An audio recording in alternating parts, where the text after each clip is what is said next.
ties this book into the other book, Darwin's Doubt, and that is we're starting to now find out how many changes at the molecular level would have to take place for you to even get a new species or to get this Cambrian explosion of life. And some of that's just come down in the last couple of years, in which we're recognizing that if indeed you believe in evolution, there's just not enough time and not enough molecular change necessary to give us the diversity of life that we have on the planet. Yeah, absolutely. The information problem isn't just about the origin of the first cell. Anytime you build anything new in life, you have to provide, or the evolutionary process would presumably have to provide lots of new information. This is one of the big insights. It takes new information to build new form, and that the informational requirements can now be quantified. In fact, you can use Darwinian what are called population genetic models to do that quantification. And it turns out that the Darwinian mathematical formalism that's part of what's called modern neo-Darwinian synthesis, the math of neo-Darwinism itself shows that there isn't enough time to accomplish the transitions when we find these major new forms of life arising in the fossil records. So we actually have a mathematical biologist from the University of Stockholm working with a leading paleontologist who was until recently at the Stuttgart Museum of Natural History in Germany, and we are mathematizing the fossil record to quantify how much evolutionary change can take place, and also showing that with the major transitions, you simply don't have enough time to generate the amount of changes that would be necessary to build those new forms of animal life. So not enough time to generate the information necessary to build the fundamentally new forms that arise in the history of life as we see them documented in the fossil record. Going to take a break. When we come back, we'll talk a little bit more about the Dallas Conference on Science and Faith, in case you didn't have a chance to hear about that earlier. And before it's through, this is something that I would love to chat about for just a minute, because it's something they're talking about more and more, the human zoos. If you're not familiar with the fact that we used to put human beings, African Americans I might mention, in the zoo as so-called missing links, it I think just shows you the sad legacy sometimes of this Darwinian viewpoint. So there's a lot more to cover. Some of it will be scientific, some of it will be philosophical, but all of it I think will certainly be relevant so that you'll know more about this whole discussion about intelligent design. All that coming up right after this.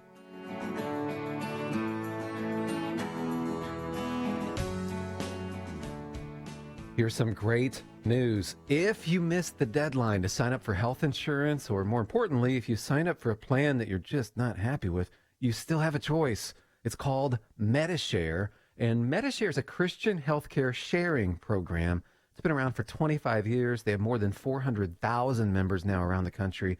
And get this, over the years, Medi-Share members have shared more than $2 billion of each other's medical bills, so they could help share your needs too. And best of all, you could save a lot of money with Medi-Share. The typical savings for a family is around $500 a month.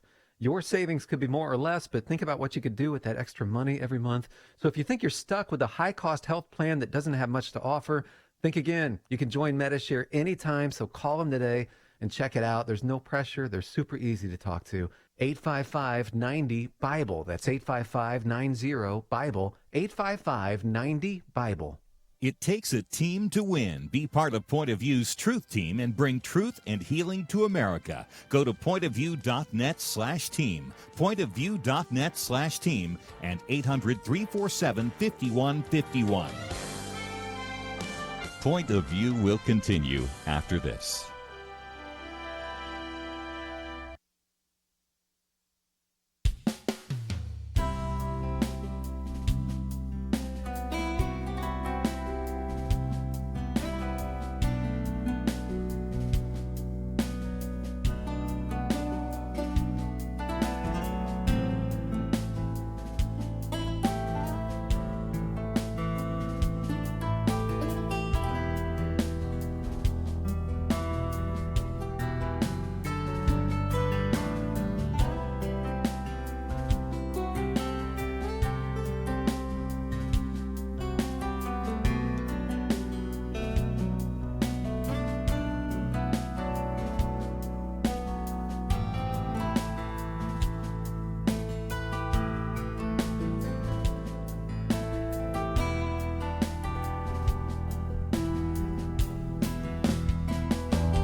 You are listening to Point of View. The opinions expressed on Point of View do not necessarily reflect the views of the management or staff of this station. And now, here again is Kerby Anderson. Dr. Stephen Meyer with us. And by the way, if you'd like to join the conversation, 1-800-351-1212. You are certainly free to ask a question. I think on these kinds of programs, a lot of you just like to sit back, listen. Some of you want to take some notes or go to the websites, and that is fine. But if you'd like to join the conversation and talk about intelligent design, 1-800-351-1212. Stephen Meyer with us, and he is one of the speakers, along with Dr. Jay Richards, who's been on the program with us, Eric Metaxas, who's been on many times with us, as well as Dr. James Tour, professor of chemistry at Rice University, will be part of the Dallas conference, which will be taking place Friday evening, January 18th, and Saturday, January 19th, and we'll give you some more information about that. We have a link to that on the website, or you can simply go to the Dallas Conference on Science and Faith, or you can certainly go to discovery.org. And for people that would like to help promote that, let me also mention we have the video there. It's about a minute long, and it is really well done, so you can take that video, watch it, and then take a moment to maybe pass it on to others, raising questions about whether science and religion are in conflict, or questions about whether or not we have evidence for intelligence and whether the universe is a result of chance or randomness and those kinds of things. So all of it is available at our website, pointofview.net. And so again, let me encourage you to do what you can to register for the conference, or maybe to educate some others and encourage them to attend as well. Let me come back to this idea of Darwin's doubt. When you read through The Origin of Species, and I've dipped into it from time to time, but it's long and tedious, you can recognize, Dr. Stephen Meyer, that one of the things that bothered Darwin perhaps the most was he expected the fossil record to re-emphasize and confirm his view that you go from the simplest living cell that then differentiates into a variety of other multicelled organisms, and then these differentiate again, and through mutation, of course he didn't know what that was, but certainly natural selection, we would eventually get the diversity of life. Yet, when you look at the so-called Cambrian explosion in the Precambrian sediments, just don't have a whole lot, and all of a sudden, boom, you have almost all of life showing up that relates to the kind of challenge that evolution would face to get that kind of diversity in such a short period of time. But of course, you have devoted an entire book on what you call Darwin's doubt, the explosive origin of animal life, and the fact that that really is the case for intelligent design, isn't it? Right. Well, Darwin conceived of the history of life, or portrayed it as a great branching tree in which, as you just described, the very simplest forms of life would gradually morph and change to produce all the more complex forms that we have on the planet today. But in contradiction to that picture, already in the 19th century, he and other earth scientists and paleontologists knew that the first animal forms arose very abruptly in a period that was then called the Silurian and now called the Cambrian. And this Cambrian explosion, so-called, has stood for over 150 years as a major challenge to the Darwinian picture of the history of life. And in the book, Darwin's Doubt, I describe that as the mystery of the missing fossils. Where are those ancestral forms below the first Cambrian animals that would link the Cambrian animals back to the simplest one-celled forms of organisms? The problem is that after 150 years of looking, those gaps or discontinuities are not less pronounced, but in fact more pronounced than they were in Darwin's time. So that's one mystery. But the other mystery that the abrupt appearance of new animal life brings to us is the mystery of how you would build all that new form. Right. Because it's not just a matter of the gaps in the fossil record. It's what is the cause or the mechanism that would produce all these new intricate and complex forms of life. And that goes back to that informational mystery that we were talking about in the last segment. We now know that in order to build any new form of animal life, you need lots of new kinds of tissues, and those tissues require new types of cells Those new types of cells require new dedicated proteins. If you have a gut, for example, you need digestive enzymes. If you have exoskeletons, you need particular types of proteins to service those cells. So new forms of life require new tissues, new cell types, new proteins, and that gets you back to the need for new information encoded in DNA. So when you see these abrupt jumps in the fossil record documenting new forms of life arising, those are actually not just gaps in the fossil record, they are evidence of infusions of new code. And the question is, where does that code come from?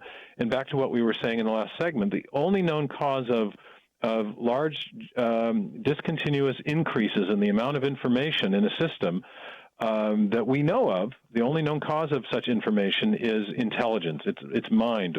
So we think that these major discontinuities in the fossil record are actually attesting to the role of a designing intelligence.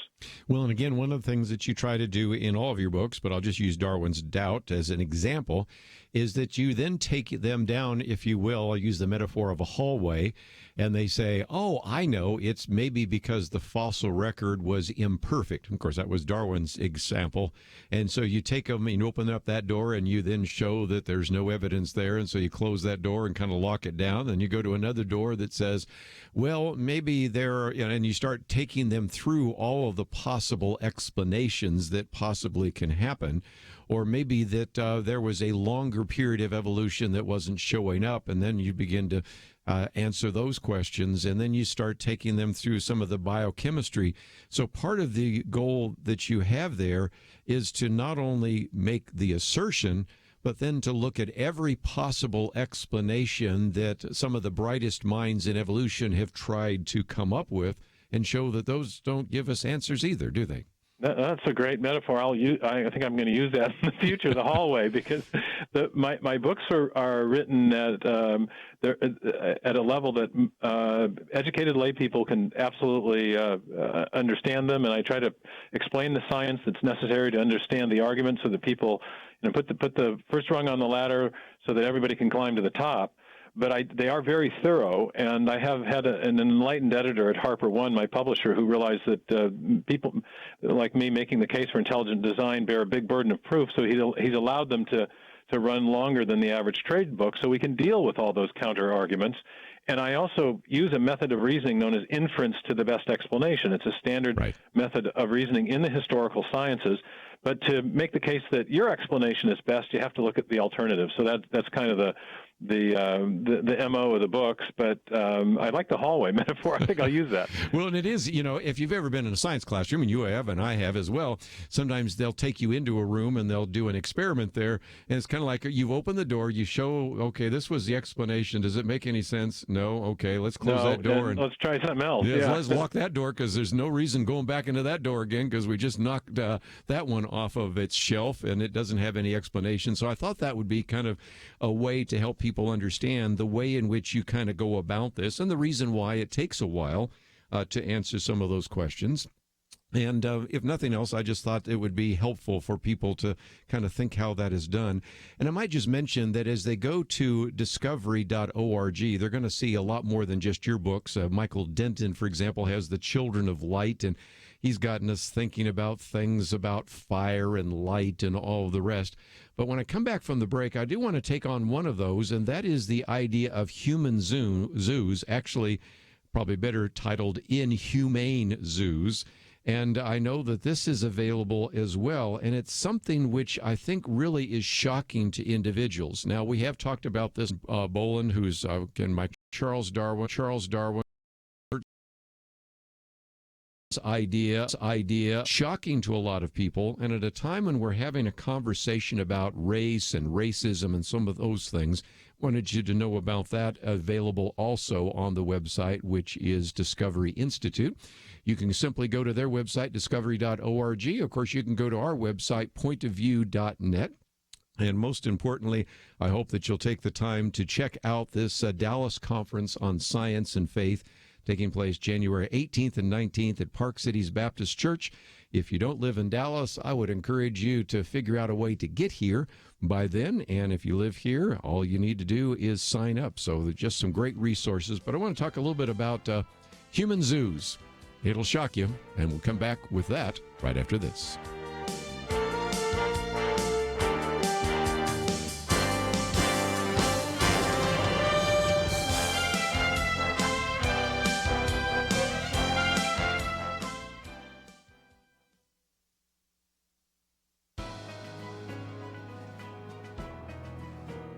Welcome to the First Liberty Briefing. I'm Jeremy Dice. Drug testing of employees is always a source of frustration. Nonetheless, it is essential to safety in the workplace. But does drug testing ever threaten an employee's religious liberty? J.B. Hunt Transport recently found itself facing that very question along with lawyers at the EEOC and the Sikh Coalition. Hunt Transport randomly tests its employees for drug use by using a hair sample. That works in most cases, but not for Sikh employees. Sikhism requires its followers to neither shave nor cut their hair. The simple act of plucking a hair from their head would cause Sikhs to violate their religious beliefs. Sikh applicants to the trucking company explained their predicament, but the company denied the request for an alternative drug testing option. Ultimately, they were not hired, and the employees sued, alleging religious discrimination. Wisely, the company agreed to settle the matter. Employers cannot make employment decisions based upon an employee's religion. Further, companies have a duty to accommodate an employee's religion so long as that can be done without undue hardship to the organization. In this case, refusing to hire someone because they would not cut their hair for a drug test is unreasonable when multiple alternative tests are at the company's disposal. Freedom, and especially religious freedom, demands that we do the hard work of balancing corporate safety against individual liberty. To learn how First Liberty is protecting religious liberty for all Americans, visit firstliberty.org. I'm Kelly Shackelford, President and Chief Counsel of First Liberty Institute.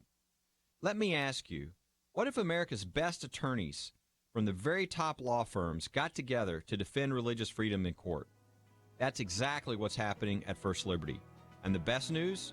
We're winning over 90% of our legal actions. Come learn more at firstliberty.org. You'll be encouraged. That's firstliberty.org.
Now, back to Point of View, your listener-supported source for truth. Dr. Stephen Meyer with us for a few more minutes as we talk about, again, this Dallas Conference on Science and Faith. And, Steve, it probably would be good to mention that one of the reasons you also want to do this is not only to educate people about intelligent design, but to talk about the fact that if you don't really give good answers to young people, one of the reasons, not the only reason, but one of the reasons young people give up on their Christian faith when they go off to college is they are confronted by all this scientific evidence which seems to contradict their faith. And so I think this would be a great conference, not only for adults to attend, but for young people to attend and for them to see that there's a lot of evidence for intelligent design. Yeah, absolutely. One of the we've done some polling, and one of the top two of the top three answers that young people give when they explain why they have walked away from faith is either no scientific evidence for God or the theory of evolution, and we'll be addressing both of those things. In fact, one of the questions that I get asked a lot and have been asked a lot as the result of the publication of my first two books is, okay, you made a case for intelligent design, but who do you think the designer is? And in the books on biology, I argue that the case for intelligent design has theistic implications, but I acknowledge that you might, conceivably attribute the designing intelligence responsible for life to something other than God. And the reason for that is that there's a time lag between the beginning of the universe and the first life. Maybe some have argued maybe it was an immanent intelligence somewhere within the cosmos that was responsible. What I do, I'm writing another book called The Return of the God Hypothesis, and I'll be interviewed about that by Eric Metaxas on the first night of the conference. And there I'm showing that if we bring into the equation the physics and the cosmology, the evidence of fine-tuning from the very beginning of the universe, and the fact that the universe has a beginning, as we've been able to establish from cosmology and astronomy, then I think you can make a very strong case for theistic design, the idea that God is the designer, not just a sort of generic designing intelligence. So in my own work, I'm pushing the argument for intelligent design further to a metaphysical conclusion that is theistic. I believe that God is the best explanation of the ensemble of evidences we have from biology, physics, and cosmology. And we'll be discussing that at the conference, first in the opening interview, but also then throughout the day. I'll be talking about some of the cosmological discoveries. Jay Richards will be talking about some of the discoveries in physics, Sure. and then Jim Tour about the origin of life. So we'll be addressing this very specific reason that college students often offer for walking away from the faith, and that is that there's no scientific evidence for God. We think there is, and we want to present that. Well, again, if you believe in cause and effect, and that seems to be kind of a universal principle, the cause has to be larger than the effect. And if indeed you believe that even a Big Bang created both space and time, then the origin of that, the creator of that, has to be outside of space and time. And in Genesis 1, I can only see one possible category that fits into that. So, again, this will be fascinating to hear you talk about that. And, again, I look forward to hearing not only you, but Jay Richards, who I think has done a great job, of course, in Privileged Planet. But just before we go, I think I would at least mention this Human Zoos movie. Because people are unaware of the fact that there were literally thousands of indigenous people that were put on public display, including one individual, Otto Benga, that was actually on display in a zoo in New York. Now, I don't lay all of the blame at the feet of Charles Darwin, but you got to recognize that the title of his book was not just The Origin of Species.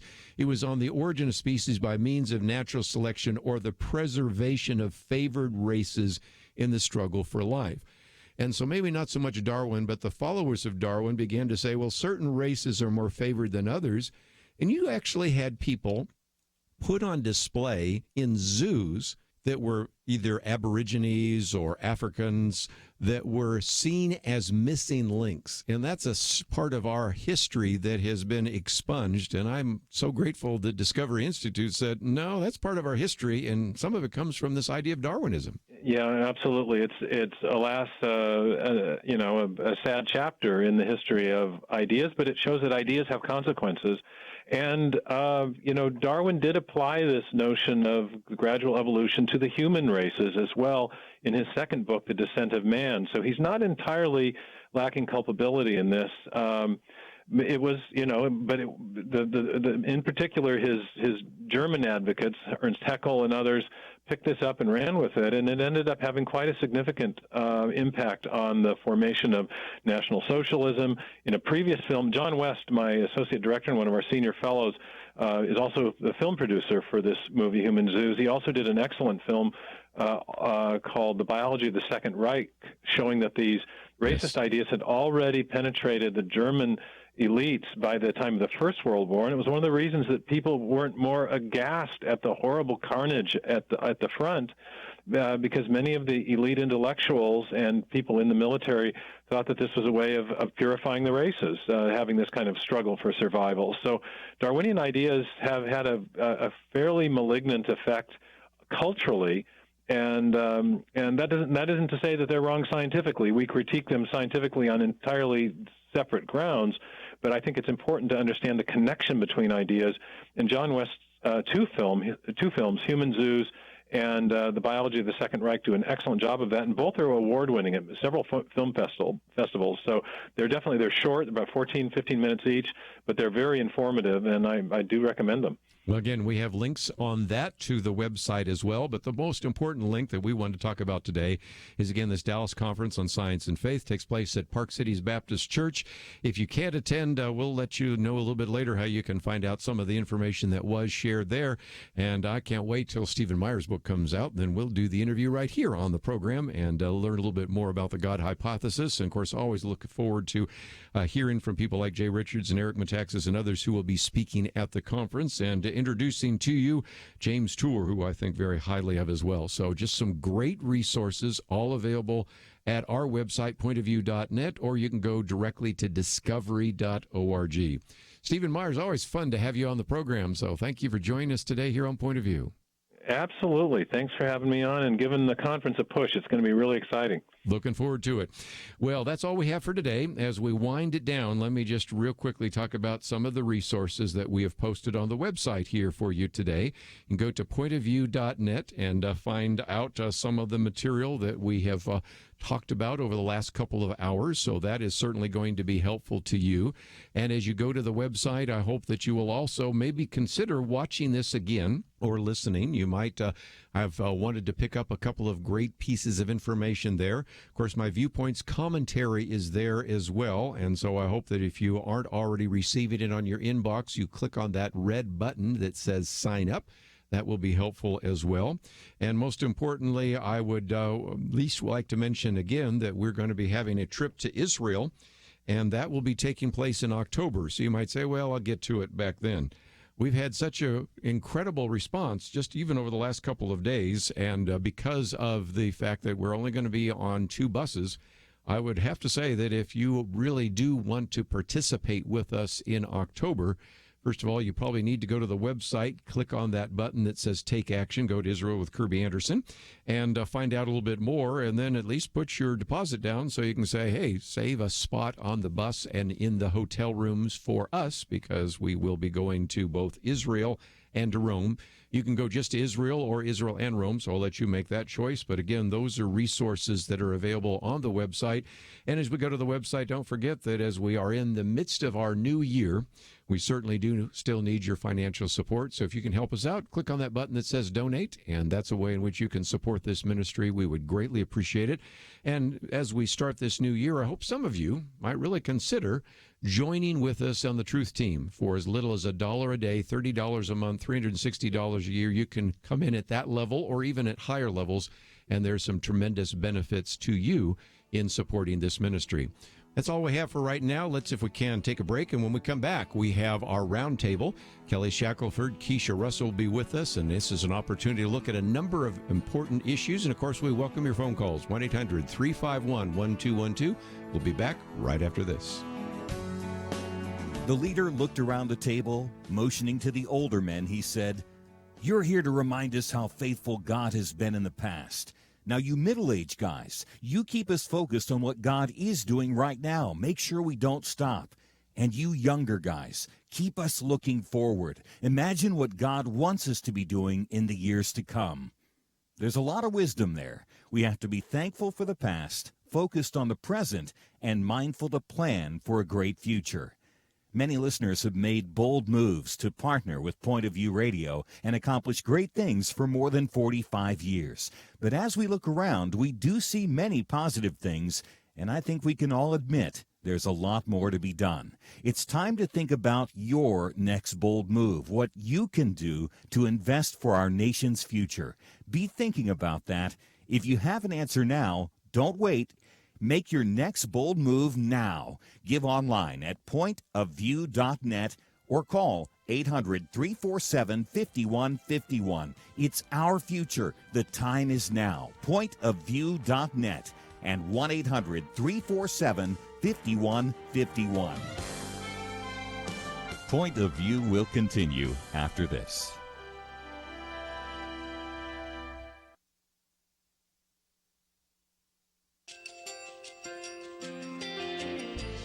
I just want to thank you so much for all the wonderful programming you have. You're just absolutely fantastic. I recently started listening to Point of View, and I really found it interesting because of the different subjects you cover. Thank you for that. I really appreciate everything that you do in keeping us informed. thank you, Kerby, for everything that you have been doing. I appreciate all the work that you're doing, advocating for the Word of God. Thank you so much. Point of view, I think, is absolutely necessary because it's a Christian perspective, a biblical worldview perspective, and receive very current, up-to-date information about what is really going on, week to week in our culture, which is changing so rapidly, and yet it's morally sliding backwards. Yeah, I'm just, first of all, I thank you guys. Y'all's program is wonderful, and enjoy it every day. I learn so much every time I listen to it. Point of View Radio Talk Show.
Hi, this is Kerby Anderson. You know, each day we take on the tough issues and provide a biblical perspective to them. The topics we cover are wide-ranging: apologetics, theology, prophecy, creation and evolution, intelligent design, marriage, family, child-rearing, the millennial generation, trends in society, politics, economics, business, religious liberty, the Constitution, public policy, foreign policy, military policy, tensions in the Middle East, abortion, homosexuality, pornography, sexual ethics, media, technology, history, and America's godly heritage.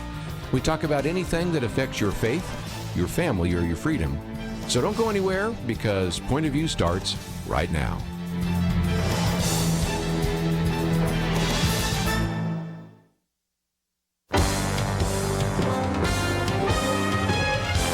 Across America, live. This is Point of View.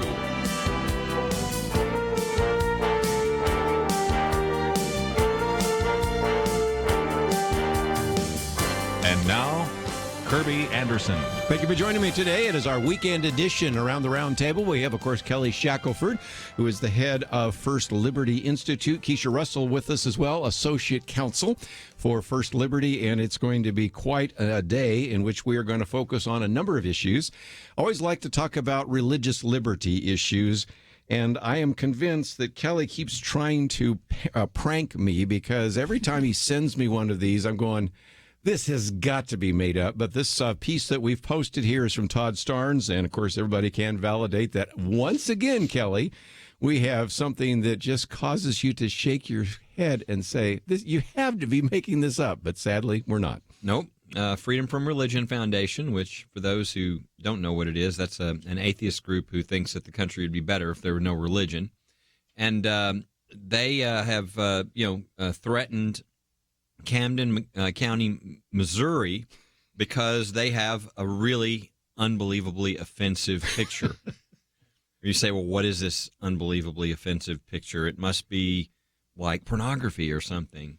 No, it's the 9/11, the steel beams that are in a cross. Yes. And they said, you need to take, you got to take that down, or we're going to sue you. Now, that would be kind of baseless enough. But you add to that somebody actually did already bring a lawsuit over this in New York, and it went all the way to the Federal Court of Appeals, and they said, there's nothing wrong with this. So, guess what? If there's nothing wrong with the original steel beams in a cross at 9/11, then to say that you can't, well, that's okay, but you can't have a picture of that is a little ridiculous. And fortunately, the people of the county came forward and are saying no, and at First Liberty, we sent a letter to them saying, obviously, there's no reason you have to do this. Told them about the law and said we're happy to help. But this is the kind of stuff going on today. But what I love is freedom from religion. This is kind of how they work. They go around and threaten because they think most people will just cave in, and that's what I like about Camden County, Missouri, is they said we're not caving in.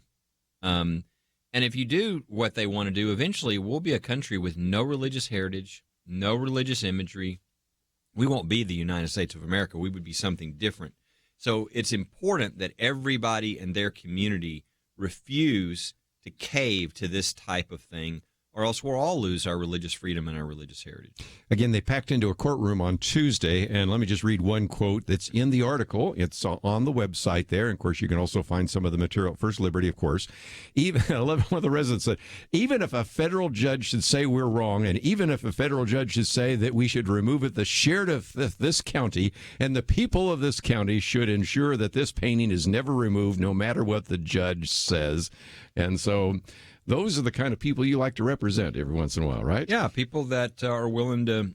I mean, look, none of our cases would happen if it wasn't for people who are willing to stand. I mean, in Bladensburg, the American Legion could have said, well, okay, if you don't say we can't have our Veterans Memorial, then we'll just move it or tear it down. I mean, no, Coach Kennedy, you go to a knee again, we're going to fire you if you ever pray again. He still prayed. So, I mean, we don't have clients. We don't have a constitution anymore, essentially, if people aren't willing to stand when the government comes and says, I'm telling you what to do, and you will do this. if people aren't willing to stand for those freedoms, then we all lose out the benefit of getting to exercise those freedoms. So I really appreciate those Missourians out there who are standing strong, and we're standing with them and proud to do so. And again, we are going to continue talking about some of these really important issues. Let me again suggest that if you would like to actually read some of the material related to this, we have the Todd Starnes piece there. And of course, we have, if you click on the picture of Kelly Shakelford or Keisha Russell, it'll take you to First Liberty as well. And Keisha, one of the things that gets me is, again, I'll hold this up in case people haven't seen it. This isn't actually a cross. These are just two beams that were actually crossed, and some people kind of turned it into that. So it wasn't even made as a cross, but it was something that reminded all the individuals the importance of faith and sacrifice when these two steel beams were discovered there at Twin Towers. And that's apparently enough for FFRF to say that that's just too offensive for them and for everyone else. So you just got to wonder if they find two sticks on the ground that look like a cross, they're going to go, oh, and help me out here. I've never been to law school, but, those of us with a graduate degree in American political theory and have had a chance to read the law and Constitution and the Federalist Papers and everything else, I don't remember anything in the First Amendment that says this protects you from being offended. And it seems to me that our Freedom from Religion Foundation friends are convinced that they cannot be offended in any way. Absolutely. And thankfully we have clients, and hopefully Camden County is one of the people who's willing to fight and decide that they're not going to cave in. Kelly, again, this is a point that we've made many times before to our listeners, and there's an application point. Some people say, okay, I'm glad that happened in Camden County there in Missouri. And by the way, I want to hear from some of our listeners in Missouri. If you've been following the case, maybe you have some other things you want to add to it. But there's a principle, and that is we wouldn't have those cases, as you said just a minute ago, if people didn't stand up. I can think of the Kuntz cheerleaders, another example. Now, again, it'd be real easy if I'm a young girl in a small school in a small town to get intimidated and say, okay, I'll take down our banners. And yet, if they can do it, and that's, again, kids that are really concerned about peer pressure in a small town, if they can stand up for their religious liberty, there's a principle that means that we need to stand up for our religious liberty wherever we are. Absolutely. The 14, 15-year-old girls in that case who, affected the whole world. There were people sending in pictures from other countries saying, because of your example, this is what we're doing with Scripture in our community. And as people just need to understand, this, you talk about this being applicable to those who are listening. Everybody who's listening right now, in your community, these decisions are being made. In your school, a teacher is deciding, well, I better not, put that up, or in a local store. And if we allow this sort of fear to result in a self-censorship, then we all lose as a country, and we would lose our religious heritage, our religious freedom. And so it's important that when somebody comes in and tries to bully you, and try to intimidate you out of, living out your faith, being true to who you are, posting things, truthful things like the 9/11 steel beams, thank goodness that I think there's that spirit in most Americans that says, I'm not going to back down. There's that spirit that really is why we have these freedoms. But if we don't stand for those, they'll be taken away. Well, we're going to take a break, and when we come back, I want to talk about one other issue, and that is sort of religious liberty oriented, and it's one that we've talked about with Keisha, but I thought we might focus on it once again because it's a key issue. It's in Airmont, New York. And this relates to our Jewish friends, because one of the things I appreciate about you at First Liberty is whatever the religious liberty issue is, it just isn't just Christians. It could be Jewish, it could be Christian, it could be Muslim. The other day, we were listening to some of the things that Jeremy Dice did on the First Liberty briefing as well. We were talking about Sikhs and a variety of others. So religious liberty for individuals is important. Religious liberty for all is key. And I know that's one of the things I want to talk about in terms of this case out there in New York.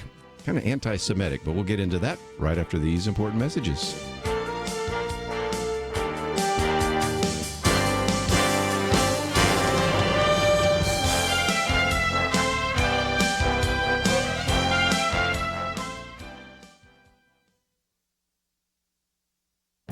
This is Viewpoints with Kerby Anderson. Americans currently promoting socialism tell us that we shouldn't look at the failed socialist experiments in Cuba or Venezuela. Instead, we should look at Sweden as proof that socialism works and can bring great prosperity. But that's not what Swedish historian Johan Norberg says. He is featured in a new documentary, Sweden, Lessons for America. John Stossel also interviewed Norberg for Stossel TV. Norberg makes it clear that Sweden is not socialist because the government doesn't own the means of production. To see that, you have to go to Venezuela or Cuba or North Korea. He does admit that the country did have something that resembled socialism a few decades ago. The government heavily taxed the citizens and spent heavily. It was not a good period in Swedish history, especially for the economy. One example he uses is Astrid Lindgren, author of the popular children's books Pippi Longstocking. Because her books were popular and sold well, she experienced something Americans cannot even imagine. She had to pay a tax of 102% on any new book she sold. Yet even with the high Swedish taxes, there was simply not enough money to fund Sweden's huge welfare state. Norberg explains that people couldn't get the pension that they thought they depended on for the future. At this point, the Swedish people had enough and began to reduce the size and scope of government. John Stossel says they cut public spending, privatized the national rail network, abolished certain government monopolies, eliminated inheritance taxes, and sold state-owned businesses like the maker of Absolute Vodka. While it is true that Sweden does have a larger welfare state than the U.S. and higher taxes than the U.S., there are many other areas where Sweden is actually more free market.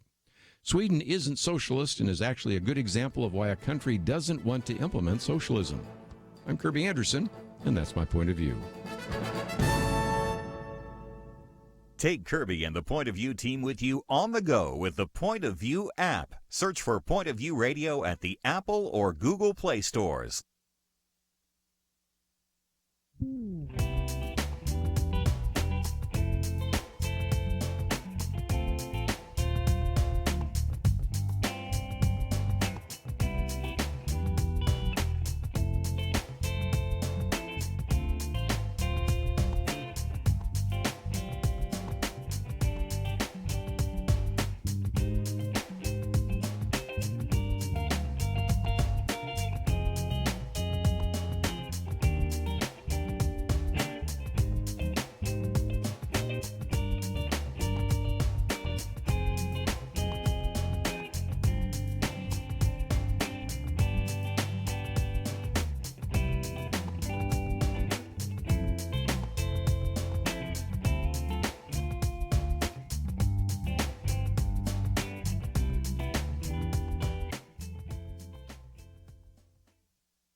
You're listening to Point of View, your listener-supported source for truth. Back once again, this is our weekend edition. We're going to get into some of the issues in the news, which, of course, is the shutdown.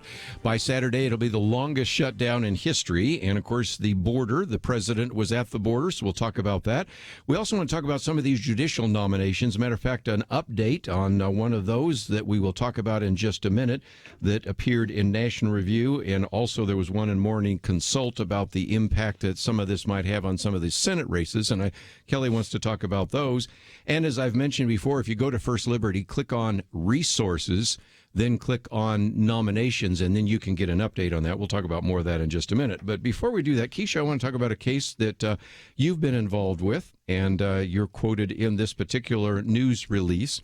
But it has to do with Airmont, New York. Now, the more I've learned about this particular area, since I go to New York every year and speak at camps and things like that, is they've always had kind of a bias against Jewish people. So here's a good example of where First Liberty says, hey, most of us are Christians, we're not Jewish, but anytime even a Jewish person is not afforded religious liberty, we're going to step in. Tell us the rest of the story. Mm-hmm. And so the village of Airmont, what's going on there is we have a lot of Jewish residents who are being restricted in their ability to worship in their homes with their neighbors, which is really necessary for a lot of Jewish adherents because a lot of them can't drive on the Sabbath, and so forces them to walk to worship. And if you have to walk to worship, it needs to be really close to your house.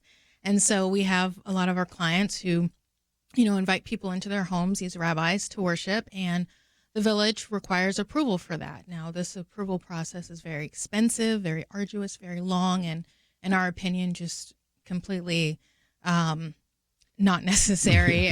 So Right now, we're really just trying to get justice for these clients and make sure that the village understands exactly how broad the protections are for religious land use, especially in your own home. Yes. And as you mentioned, it really does impact everyone, what's going on in Airmont. If you think about your small groups and your Bible studies, and all of those things can potentially be impacted by the government overreaching in an area like this and telling you what you can do in your own home and restricting your ability to worship. So very important case. I mean, I want people to think about that. I mean, these regulations, like, so I forget the percentages. Keisha, I'm sure, knows them, but, you know, it's like you can't use a certain percentage of your home for a religious meeting. Yeah. Now, I think everybody. Some of the other ones were on parking, don't have enough parking when they walk. They don't drive on the Sabbath. Stuff that makes no sense. If that applies to Orthodox Jews, then it also applies to your Bible study.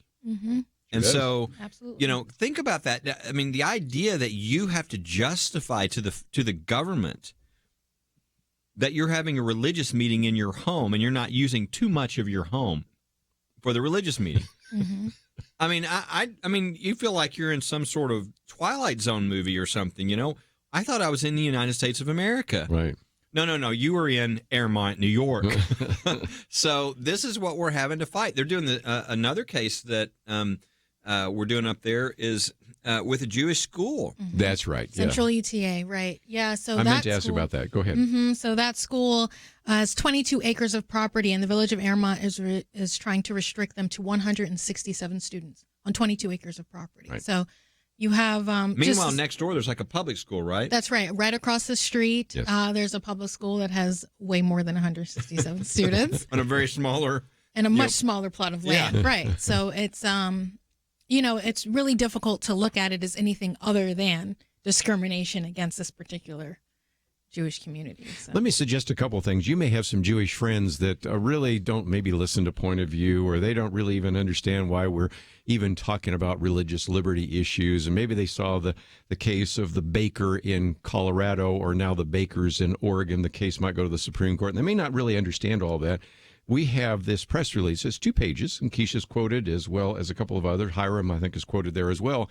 And pass it on to them and help them understand that this religious liberty thing cuts a lot of different ways. And it's kind of interesting because Jewish people have been notorious about supporting other Jewish people.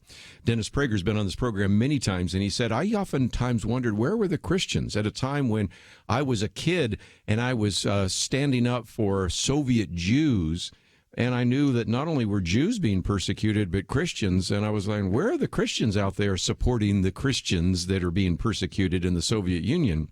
Well, that to make the point, sometimes they may not get the idea of why we think a baker in Colorado or a photographer in New Mexico or a florist in Washington or another baker in Oregon should have religious liberty, but they might be able to see this, and it's something that's really helpful. Number 2, Kelly, speak to this for just a minute. Most of these really contentious cases now are happening more at the local level. They're where the mayor says, I want to subpoena your sermons.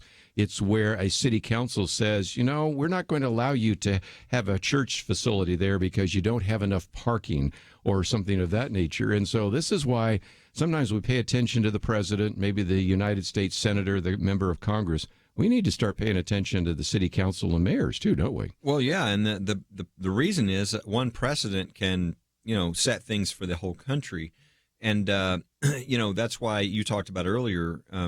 Look, most of the cases in this country on religious freedom are Christians because most people are Christians, right? But if you're not willing to stand for people and their freedom that aren't Christian, then you won't have any religious freedom. Because wherever the soft spot is, that's where the precedent will be set. So you better, look. And as a Christian, I don't need an unfair advantage. Just give me freedom. Yeah. Let me speak the truth. Let somebody else speak the truth, and let the truth win out. But when you start allowing the government to decide who's going to get to, live out their faith and who's going to get to express their, this should really frighten people. The government is going into your home and telling you whether you can have a religious meeting in your home. Now, again, what kind of person thinks, oh, well, that's just Jewish people, so I don't really care? That's really foolish. Yeah, I think really so. Foolish. This is about everybody. And if you wonder if that's already happening, yes, we have these other cases now where we're defending senior citizens. I was just going to get to that. They're being told they're going to be evicted if they hold a Bible study. And you can't use the piano for Christian music either, right? That's right. That picture is worth 1,000 words, right? Yes, indeed. All Christian music is banned. Yes. And that wasn't on the piano. Yeah, they did that and put it on the piano. So, this should be something everybody realizes. The idea of the government or anybody else coming into your home and telling you you can't have a Bible study, you can't have a religious meeting. Well, everybody across the country has got to put the foot down on that immediately before any of that is successful. But it's happening. The attempts are happening across the country. Well, the other one, which you've mentioned before, and then we won't go on any further, is that you have microphones which apparently are secular. And I did not know this, that in the very stadium where Billy Graham used to have crusades, you had two Christian football teams wanting to have a prayer, which they always do since they're both Christian, and they're told they can't use the secular microphone because it's a secular institution and a place where the championship is being played in Florida. Yeah, that's the Cambridge Christian School case, which we're waiting right now for a decision from the Federal Court of Appeals. But it's just so ironic that they banned two private Christian schools from having a prayer at their football game. And that's the stadium where Billy Graham held some of his revivals. So you go, what happened to these people? But this is the kind of thing going on. And look, if the microphones at the stadium are secular, then what about a public street or a sidewalk? There you go. Or a park? Mm-hmm. And if you go there, where you are is your religion is allowed in your home. Now, again, notice what we just talked about before this. Religion isn't allowed in your own home in these other cases. So the enemy would like to take your freedom away everywhere. But, you do have religious freedom in public, on a park, on a street, on a sidewalk to share the truth. And you have that freedom in your home. But if we're not vigilant, you won't have that freedom, because certainly there are people trying to take that away. And I just encourage people. They see a lot of discouraging news. We're winning these cases. They sure are. We've got a case that's going to be argued next month at the United States Supreme Court that I think has a tremendous possibility to move the law back in incredibly positive ways for religious freedom, ways that we haven't seen in 50 years because there's been a lot of bad tests that have been applied and that have created a lot of confusion, a lot of hostility to religion by the government. I really think that's about to be over to some extent. And so realize there are really good things happening right now, and we need to be involved in those good things while that window of opportunity is open to do that thing, those type of things. Let's take a break. I want to hear from both these lawyers about the fact that we had an impressive 85 new federal judges, including 2 Supreme Court justices, and the possible departure of Ruth Bader Ginsburg and what that might mean, and a little bit of an update. But it's sort of been like walking up a down escalator, even though when Trump started, you had 108 vacancies. Now we got 162. So we'll talk more about that right after this. Here's some great news. If you missed the deadline to sign up for health insurance, or more importantly, if you sign up for a plan that you're just not happy with, you still have a choice. It's called MediShare, and MediShare is a Christian healthcare sharing program. It's been around for 25 years. They have more than 400,000 members now around the country. And get this, over the years, MediShare members have shared more than $2 billion of each other's medical bills, so they could help share your needs too. And best of all, you could save a lot of money with MediShare. The typical savings for a family is around $500 a month. Your savings could be more or less, but think about what you could do with that extra money every month. So if you think you're stuck with a high-cost health plan that doesn't have much to offer, think again. You can join MediShare anytime, so call them today and check it out. There's no pressure. They're super easy to talk to. 855-90-BIBLE. That's 855-90-BIBLE. 855-90-BIBLE. It takes a team to win. Be part of Point of View's Truth Team and bring truth and healing to America. Go to pointofview.net/team, pointofview.net/team, and 800-347-5151. Point of View will continue after this.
You are listening to Point of View.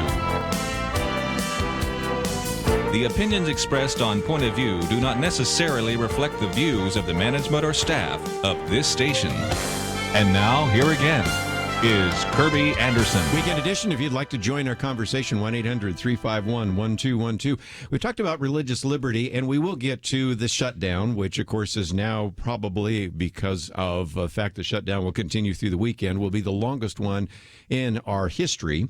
And we'll talk about what has happened at the border. But we have been talking about that this week, and since we are privileged to have in studio with us today both Kelly Shakelford and Keisha Russell, I thought we would continue down this idea of looking at some of these judicial nominations.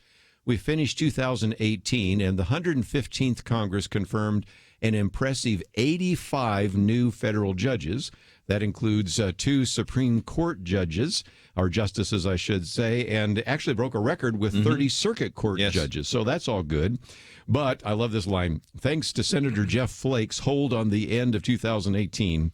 Keisha, whenever I say Jeff Flake, to use a biblical phrase, Kelly's countenance changes. They only got 1 confirmed, so we're back to square one. Now, what I thought was helpful in this article, which, again, you can find on our website, Judicial Nominations Update, comes from National Review, is at the beginning of the Trump presidency, 17 circuit court vacancies, 108 district special court vacancies for a total of 125, actually.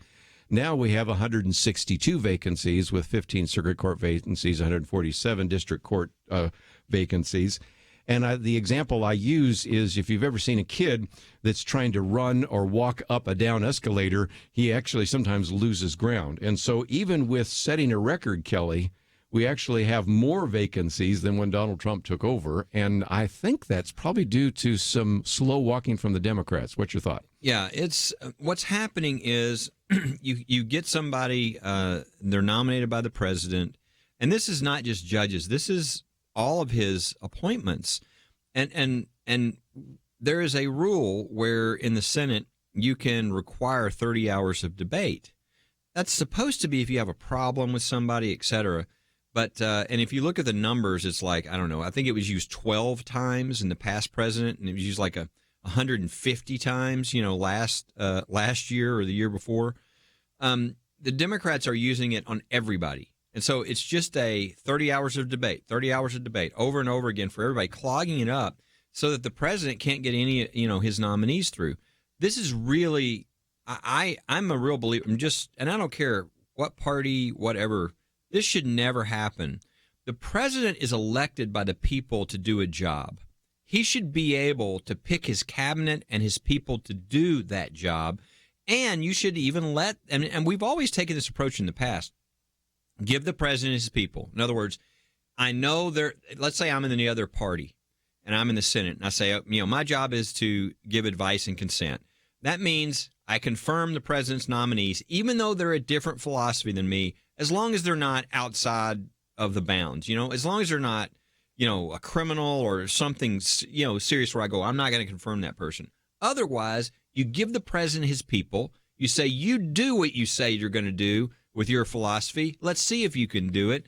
But you do that. Mm-hmm. You don't hamstrung, the president and the government and the people who voted for that by not allowing workers to come in and fill these seats. And so the same things as affecting judges is affecting all of the different departments, all of the different agencies. They should change the rule. They should. They don't have to change the rule permanently, because if people act responsibly, then it would be fine. But with the Democrats and the way they're abusing this, they should change the 30-hour debate rule to like a 2-hour debate rule and start moving through. And you can have your debate, you can vote against them, but you should be voting against them. You shouldn't be clogging the system so that people aren't able to get confirmed. I also think it's important to treat the nominees with respect to understanding that, these are real people who have been kind of in limbo for 1 or 2 years now. And, they want to move on too, so just kind of recognizing that we're dealing with real people and not a figure. Yeah, and they just hang around. And we've seen some in the Bush administration finally said, okay, I'm done, and they go on and do something else. Right. And, and again, to make your point, my commentary on Monday the title of the commentary is Empty Cabinet. That is, there are 4 departments, cabinet departments, where not even half of those individuals are sitting in seats right now. And those would be the Justice Department, the Transportation Department, the Department of Interior and Environmental Protection Agency. So there's 4. But there's 4 more where just half are in there, and that would be the State Department, the Labor Department, the Treasury Department, Housing and Urban Development. So what that means is either you have holdovers from the previous administration, deep sweat, kind of the swamp, deep state, swamp, whatever you want to call it, or in some cases, I've looked it up, you just actually have an empty desk or an empty office, and it's really hard for President Trump to enact an agenda when half of at least 8 of his cabinet offices are not even fully functional. And again, probably a good illustration of media bias. This may be the first time some people have even heard that, because can you imagine if after 2 years in the Obama administration, he was not able to even fill up half of his cabinet in 8 different cabinet offices? You'd be hearing about that every day. Yeah, it's a misuse. It's an abuse of our entire constitutional system. And embarrassing. It is. It should not be happening.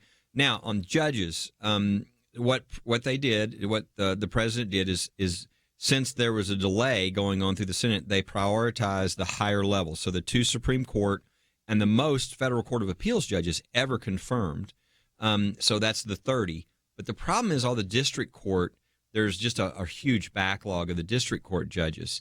And I'll tell you, look, most people, they don't look through the qualifications, who these people are that are being appointed. They see the Supreme Court, but they don't see much about anybody else.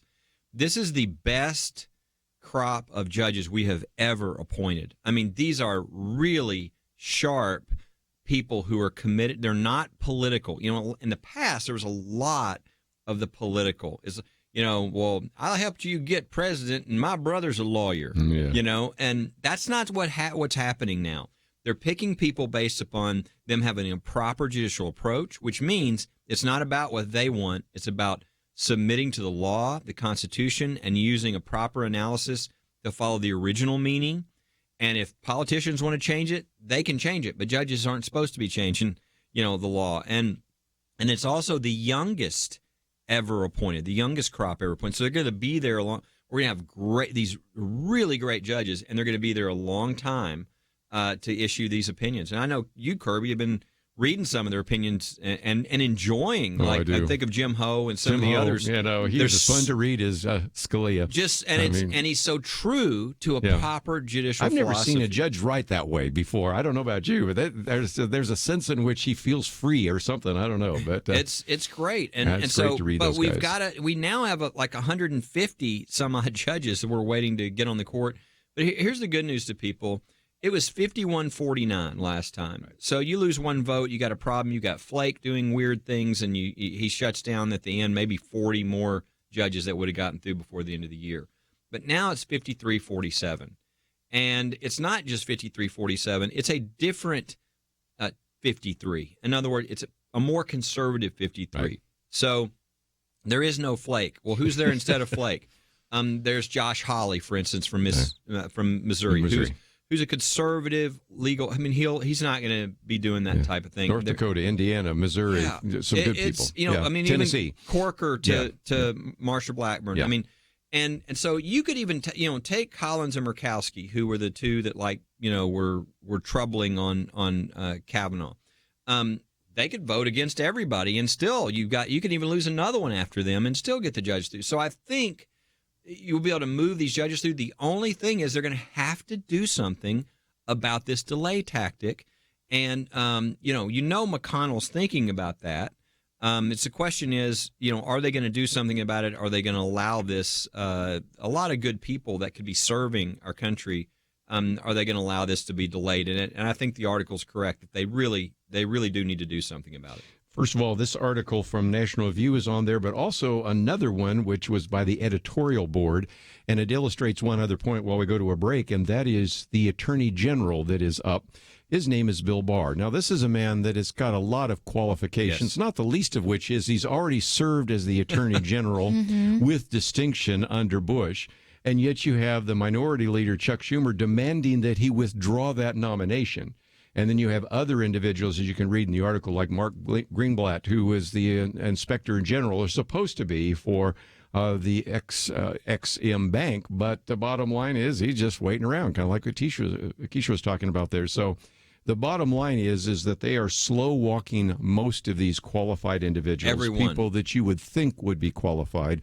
They've even been slow walking some of those nominees that President Obama put forward, right? No, even the ones they vote unanimously for, they still do the delay beforehand. So it's just a tactic now, and it's really a misuse of the rule. And so they really do need to change what's going on. Well, again, we'll continue to watch what's happening on these federal judges. But when we come back, I want to hear some comments.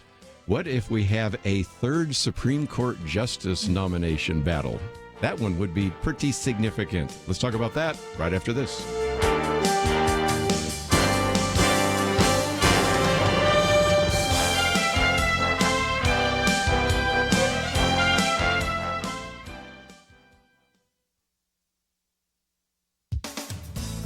Commensurate with the president's primary responsibility to protect America, President Trump has set out rebuilding and strengthening our military. Unfortunately, he's had to fight some court battles to get this done. Early on, President Trump announced he was rolling back the Obama transgender troop policy that mandated facilities and training to smooth the way for transgender Americans to serve openly. The president's priorities for the military are to advance mission readiness and combat lethality. He maintains that the transgender policy implemented by President Obama's Secretary of Defense Ash Carter accomplishes neither of these goals and, in fact, provides a distraction. It's the commander-in-chief's prerogative to determine policy.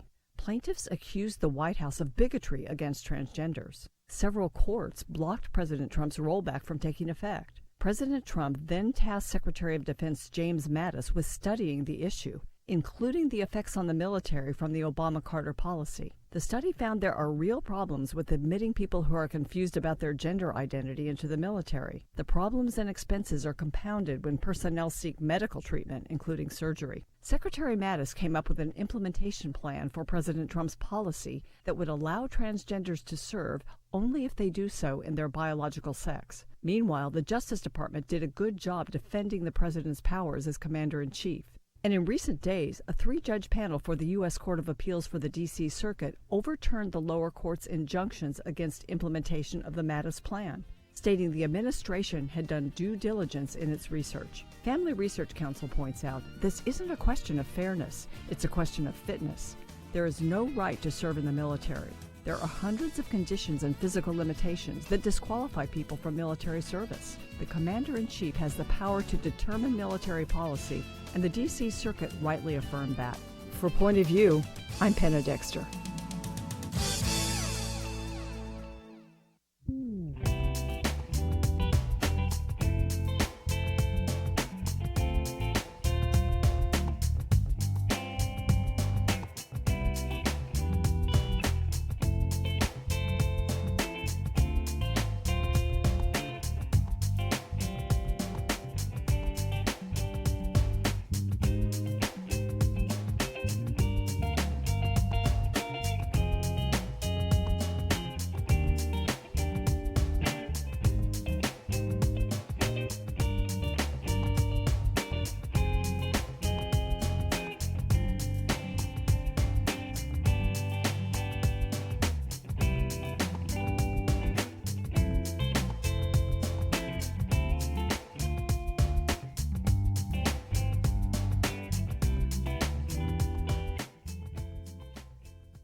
Now, back to Point of View, your listener-supported source for truth. Tony Shakelford, Keisha Russell in studio with us today, and if you'd like to join us, that number is 1-800-351-1212. Let's go to Indiana first, and Larry, I think you have some comments about some of these judicial nominations, so you have the floor. Thank you very much. In particular, concerning the Ruth Bader Ginsburg's, I guess, situation, I think that she is going to stay on as long as she can, at least until we turn 2020. And then I think the Democrats are going to use the tactic of not bringing forth any nominations during an election year. And in hopes of election in November 2020 turning out something other than President Trump being reelected. And so that's just my point of view. I wonder what you individuals think about that. Kelly, you first. Yeah, I agree with most of that. I mean, the Democrats certainly do not want another Supreme Court nominee until they get the presidency.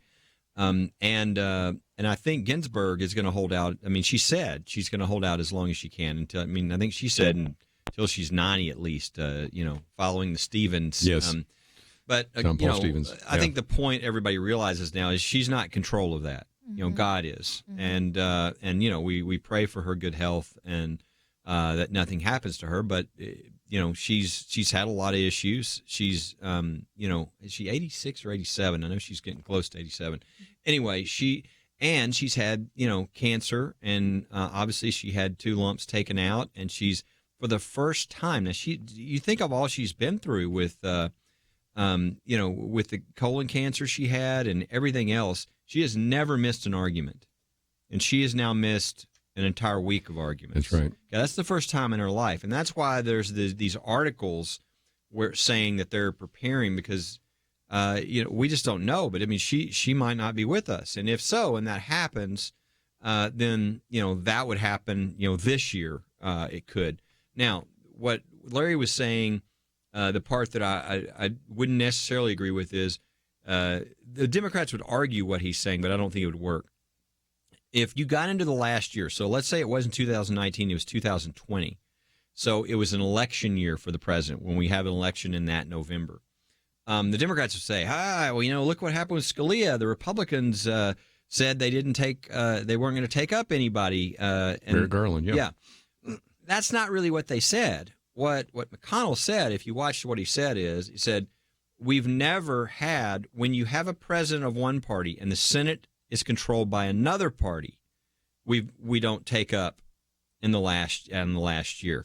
If the Republicans are going to be in control of the Senate, and the president is going to be Republican president, and if they have an opening the last year, they will appoint a Supreme Court justice.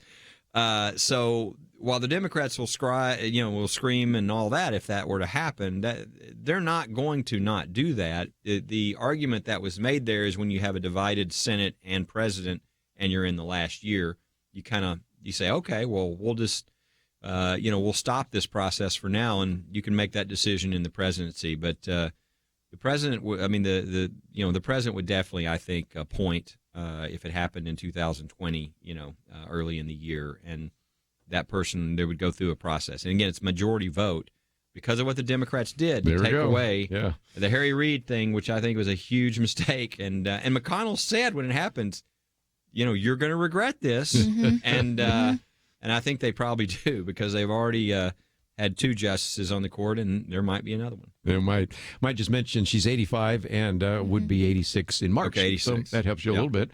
But talk about that for just a minute, because Keisha, I know that you've kind of been following the career of Ruth Bader Ginsburg. Of course, anybody who goes to the movie right now can learn a little bit about her early years. But what about that? It does seem to me that if indeed she were to step down, I'm thinking we're seeing a battle like we've never seen before, don't you think? Absolutely. If what happened with Kavanaugh is any indication about what would happen next, I think we should be fearful about what will happen. Hopefully, the nominee is treated with respect during the hearing. Hopefully we don't have that same battle that we have with Kavanaugh, but that might be wishful thinking on my part. I think the odds are huge that you're going to have a woman that would be nominated for a Ruth Bader Ginsburg position. Can you think of anybody? Yeah, Tony Barrett, maybe? Maybe. Everybody knows the last time the second choice was Amy Coney Barrett. Yeah. And that's who most people think would be picked. That would be really interesting in a lot of ways.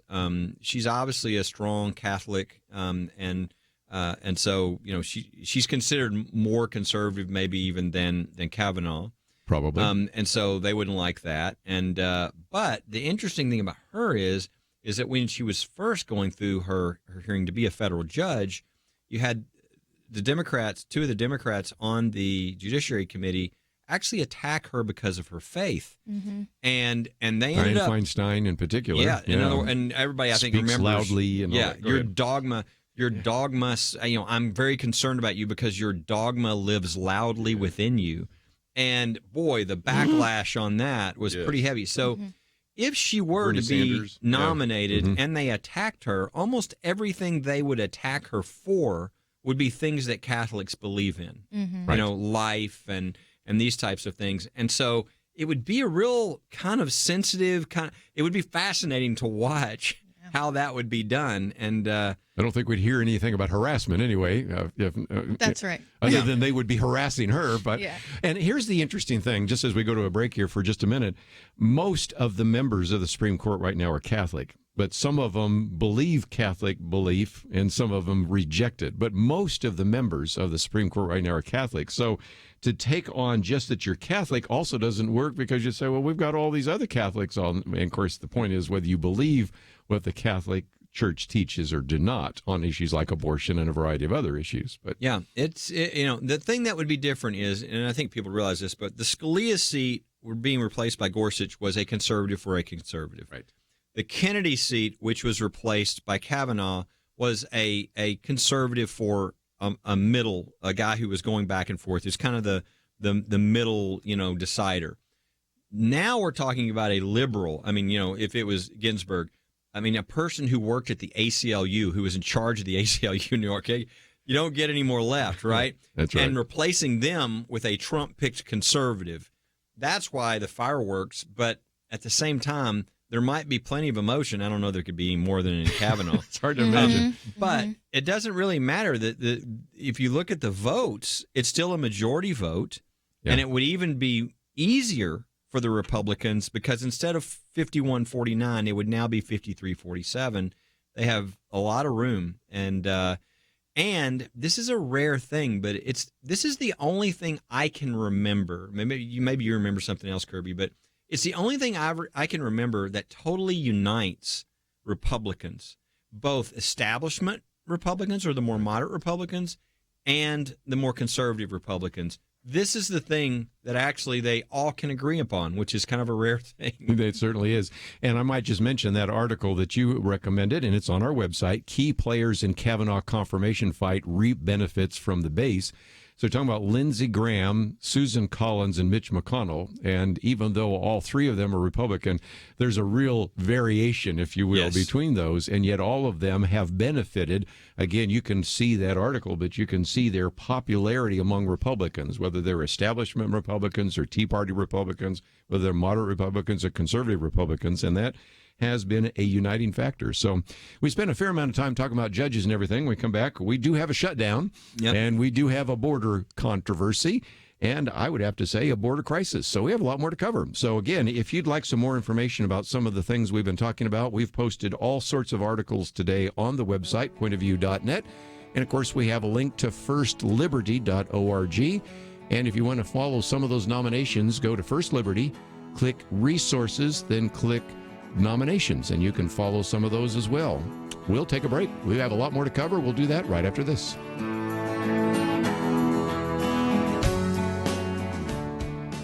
It wasn't long ago, it seemed, every official decision brought religious liberty and our ability to live as faithful Christians into question.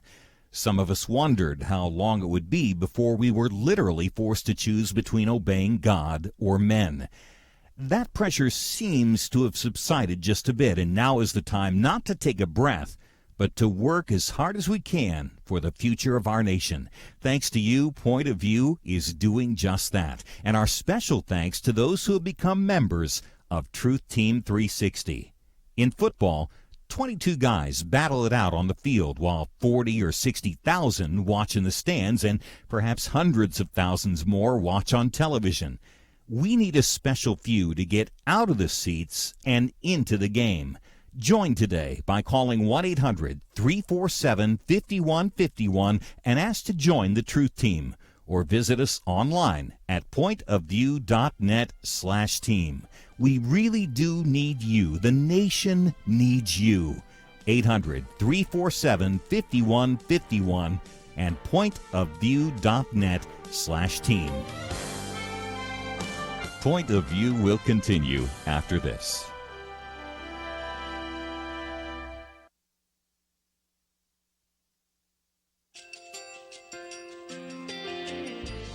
I just want to thank you so much for all the wonderful programming you have. You're just absolutely fantastic. I recently started listening to Point of View, and I really found it interesting because of the different subjects you cover. Thank you for that. I really appreciate everything that you do in keeping us informed. Thank you, Kerby, for everything that you have been doing. I appreciate all the work that you're doing, advocating for the Word of God.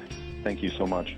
Point of view, I think, is absolutely necessary because it's a Christian perspective, a biblical worldview perspective, and receive very current, up-to-date information about what is really going on, week to week in our culture, which is changing so rapidly, and yet it's morally sliding backwards. Yeah, I'm just, first of all, I thank you guys. Y'all's program is wonderful, and enjoy it every day. I learn so much every time I listen to it. Point of View Radio Talk Show.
Hi, this is Kerby Anderson. You know, each day we take on the tough issues and provide a biblical perspective to them. The topics we cover are wide-ranging.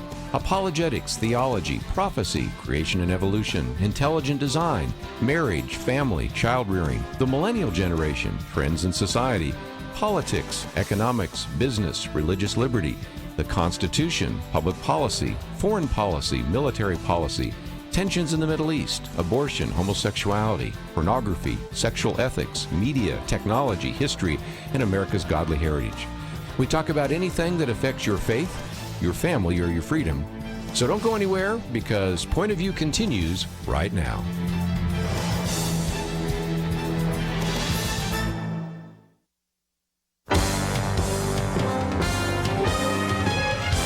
Across America, live. This is Point of View.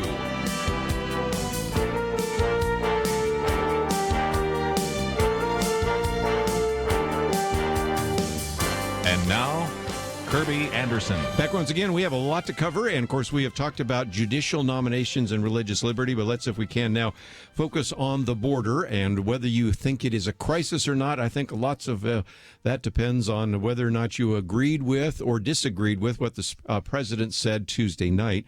We did some basic fact-checking this week, and he talked about the fact that Americans are hurt by uncontrolled illegal immigration, and I quoted from all sorts of studies that verified that, including George Borjas, who is a professor of economics and social policy at the Kennedy School at Harvard.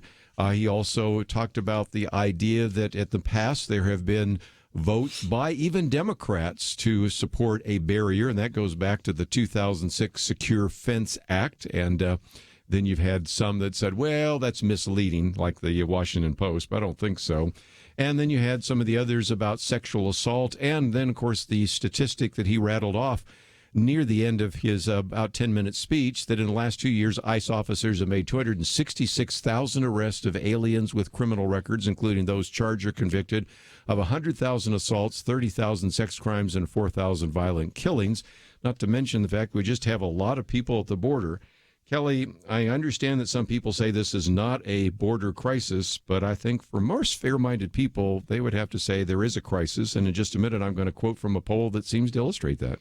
Yeah, this whole border thing to me shows that, people just seem to want to disagree. I mean, this is really basic stuff that everybody really agrees on if they're being fair to each other. It's just politics at its worst.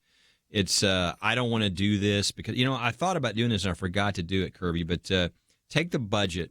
What is it, 1.6 trillion or whatever it is? Oh, but if you look at all of it, 4.1 trillion, yeah. But of the 1.6 of the discretionary income, which is this, where does this come from? Yeah, and you take the $5 billion. Yeah. And I mean, you might can do this in the break, but you do the math of what percentage, okay?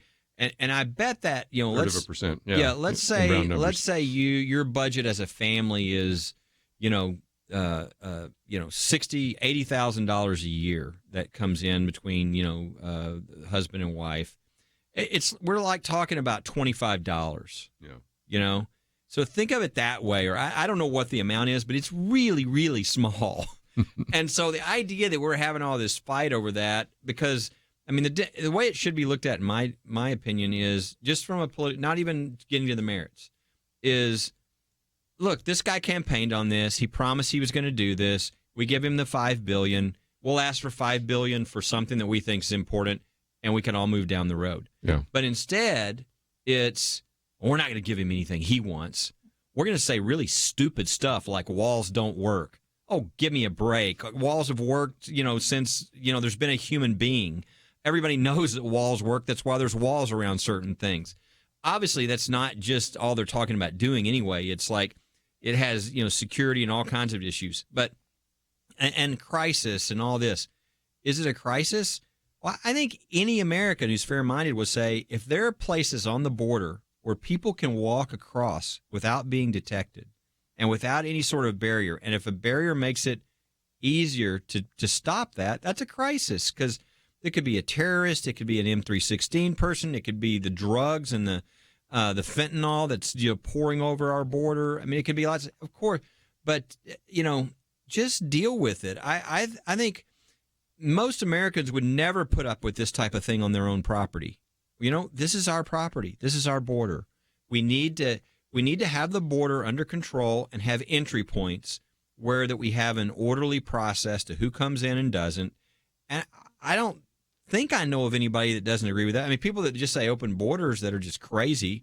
But outside of that, which is not most Americans, I think most Americans really agree about a lot of this. It's just the politics is so ridiculous. And we just need to, move on down the road and just, start. I love some of the things I saw yesterday when the president was down the border talking to the actual border agents. There you go. And what they're saying and what they're seeing and how they could use the, barriers in certain places, that there are people pouring over, that there are holes. And I think most people know that, and they would like that fixed. And I bet, maybe you'd have to do it off camera. I don't know. But, go to the Democrats. I bet they would agree with that, too. That would be good to fix that. But they're just they just want to fight each other, even when there's not a reason to fight. And I think that's, unfortunate. I just said off the top of my head, I thought it was about 1/3%. Well, Steve just ran the numbers right now. And if you look at $1.4 trillion, and of course, that's not the entire federal budget, which is 4.1. That's just discretionary. But again, that would be 0.36%. So less than 1/3 of a percent. Right. For the entire budget. So again, 0.36%. That's not much. And, of course, that's, as a matter of fact, low because, after all, you've got all the other numbers that you can run. So, anyway, the bottom line is we're not talking about a lot of money, as Kelly has said before. Keisha, $5.7 billion, a lot of money for you and me, but it's a rounding error for the federal government. And so when you have all of a sudden Whoopi Goldberg, a Cher, Barbara Streisand, some of them, in the acting and entertainment world saying, just give it to him. We don't like Bush. We don't like Trump. We don't like any of these Republicans, but just give it to him so we don't have to hurt those people that are in the federal government. I wonder if there's going to be some pressure on Nancy Pelosi and Chuck Schumer even over the weekend. Yeah, we hope so. I think Kelly's right that a lot of this has to do with just sort of deciding that you're just not going to give the president what he wants because you don't like him, So I think it's more important to just do what's right in this particular situation as opposed to doing it for the political reasons. Kelly was the one that suggested maybe we should do a poll. So I sent that one to you guys and we've posted it. And again, this was a poll done by Politico. So if anything, they're kind of more left-leaning on a lot of issues. And they looked at nearly 2,000 registered voters, 1,986, and they found that 42% believe that illegal immigration is a crisis. And then an additional 37% believe it is a problem, which I think is kind of helpful. But again, here's the split. Republicans, 72% thought it was a crisis, but Democrats only 19%. So again, you can see how people see what they want to see. And a good example of that unfolded just the other day when Jim Acosta, you know who he is with CNN, he's in front of this wall, actually these fences, and saying, it's pretty calm here. Well, at that point, the press secretary for Donald Trump said, well, actually, you proved our point. Yeah, you stand in front of a barrier. There's no conflict here. So you had to love that one. And again, if you're convinced that there's not a problem, you stand in front of a barrier, say, see, there's no problem. If you're convinced that barriers work, then you say, see, barriers work. And again, people, it's just like a Rorschach test, an inkblot test. People see in it what they want to see. Well, anyway, let's take a break. If you'd like to join the conversation, I'd love to know what your thoughts are. This shutdown will now set a record. It will be the longest ever. I see no evidence that it's going to end by tonight. And so we will have the longest shutdown we've ever had. And so that's the first issue. Number two, is it time to address what is happening at the border? Do you think it's a crisis in the border? And then we'll come back and say, well, should the president actually declare an emergency and use emergency military funds or other funds to build the border? So if you'd like to join the conversation, we'd love to hear your comments. 1-800-351-1212. Keisha Russell and Kelly Shakelford with us. We'll take a break, come back with more right after this.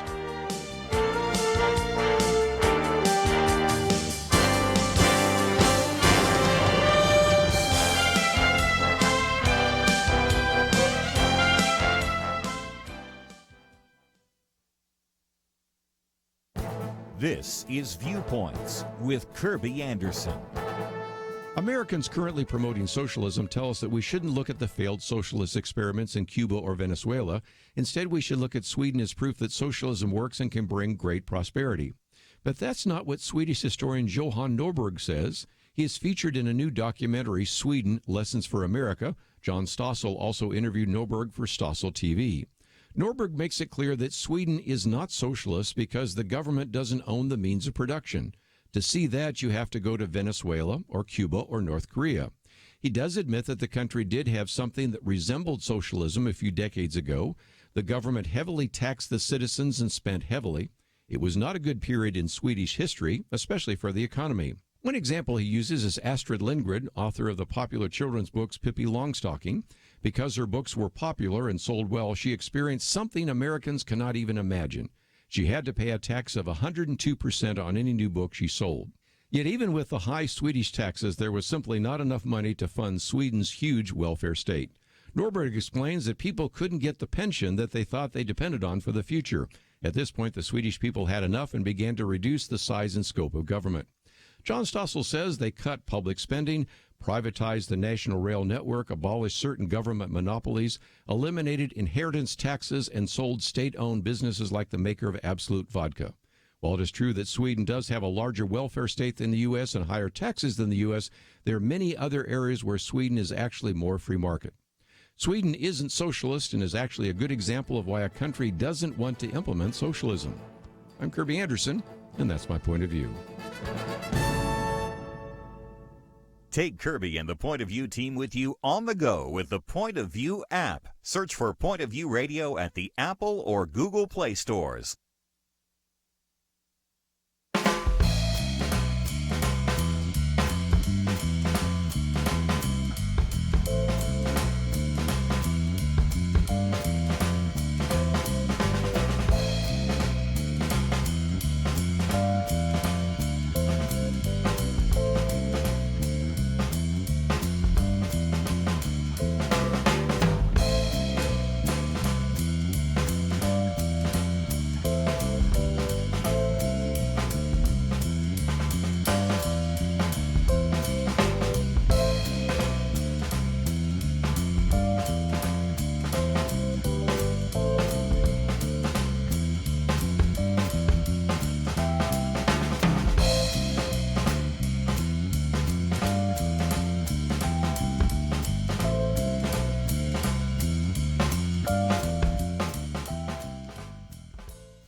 You're listening to Point of View, your listener-supported source for truth. Back once again, if you'd like to join our conversation, 1-800-351-1212. And we'll take some of your phone calls in just a minute. But I thought I would put on the table, and again, this is something you can read in its entirety, where the editors are, in this case, National Review, saying the president certainly has the right to declare an emergency, certainly has the right to use emergency funds. And if you don't think so, I can give you some precedents from the previous president, President Barack Obama. But should he, I think, is the bigger question. Yeah. We have so often, Kelly, on this program, when we had President Barack Obama said, you know, a pen and a phone, yes, that's not what the framers intended. No. We want to have enough energy in the executive branch to do things when it is necessary. We are fired upon. There's a war. There's an emergency. But to use those inappropriately, I think, is not in the spirit of what the Constitution demands. Yeah, I would separate the President Trump situation here with the Barack. I think what Barack Obama did in the immigration issue was a violation of the law. Unconstitutional. It was unconstitutional. He said numerous times he didn't have the power to do that himself. He knew he didn't, and then yet he pretended he did. In this case, that people don't realize, there is a law that was passed by Congress and signed by the president that allows the president to do this. There is a protection if you don't like what the president's doing, the Congress can overrule him. And so, as you said, can the president do this? And is it legal for him to do it? Yes, he can do it. Is it a good idea? I don't think so. I think that we have a process in this country, you know. If you're dealing with something that can be passed by Congress and signed by the president into law, and they can't get together on it, I don't think that's something that you do an emergency on. The emergency is when there really is an emergency that you couldn't control. The fact that you guys can't get your, heads together and come up with a solution is, that's not, I think, what we're talking about. So I think that would be a bad precedent, because then any president who didn't like that Congress couldn't get, then they do that. And again, Congress can still overrule that. But if you have divided government Congress, I just think it messes up our system. So I mean, they might even need to go back and tweak this law in a way to avoid it. But so I think it would be, I would not prefer that happen, and I hope it doesn't happen. But it very well might. I mean, the president might do it just so he can finish up the border, and I think it would be a bad precedent. And Keisha, I have this wonder, even if the president were to do that, then the people that disagree with the president would go judge shopping and find at least one federal judge, we've seen this happen before, and declare his action unconstitutional, and then it's stuck in the courts till it makes its way to the Supreme Court. That's right, and that's exactly what would happen with what's going on now. And hopefully, unless, of course, the president can prove that there is a substantial emergency happening right now and it really needs to be done. But that remains to be seen. Yeah. Well, let's take some phone calls along the way. I want to get some of your comments on the Good News Network in Georgia. Is it Rooster? Yes. Go ahead. I totally think that this is kind of ironic, but wasn't it not long ago when Obama went on his apology tour and was apologizing to the world about how bad the United States was? And then now the Democrats are wanting that open border so that all the people that have it so bad can come to the United States. That's a good line. And here's one I'll make your point even better, and that is, we just mentioned a minute ago the 2006 Secure Fence Act, which was passed by Democrats during George W. Bush. And some of the people that actually voted for it, that would be Chuck Schumer from New York. That would be Hillary Clinton from New York. That would be Barack Obama from Illinois. That would be Joe Biden from Delaware. That would be Dianne Feinstein from California. If you look at the House vote, that would be Nancy Pelosi and Steny Hoyer and a couple of others. So you can see that not so long ago, a vote for at least a fence, which is kind of, now we're having the big debate. Is this a wall? Is this a fence? Right. This was not that controversial 10 years ago, or about 12 years ago, right? No. And I mean, again, I think if you switch presidents and this was a Democrat president saying, I need it, I don't think it would be controversial now. It's just, they talk about the Trump derangement syndrome. I mean, that's what's going on. It's just the I hate Trump and anything he wants, I don't want. And I just think that's not very productive for our country. Again, you might think they're better. I don't even know if this is true, but I mean, I bet how they would use the money for border fencing, security, the different electronic elements, everything they need would probably be used pretty well. That would be my guess. I bet they have a pretty good plan. But even if you disagreed with, how they were going to do it, I think you'd still vote for it if it wasn't just, I can't do this because my base would be. I mean, it's all politics, which. And we just had the election, so we got 2 more years to an election. So if it's this political now, you're like, oh gosh, are we ever going to get to where they can do anything? That's right. That is. Let's stay in Georgia for just another minute or two, and we'll go to Mark this time. Thank you for joining us today. You're welcome, Larry. I was just curious.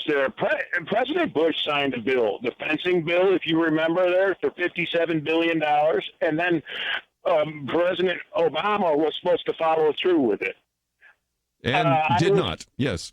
That's right. And can President Trump go back on that and use that and move forward? I'm wondering why they haven't said that there has already been money allocated for that. And so, again, that is the possibility.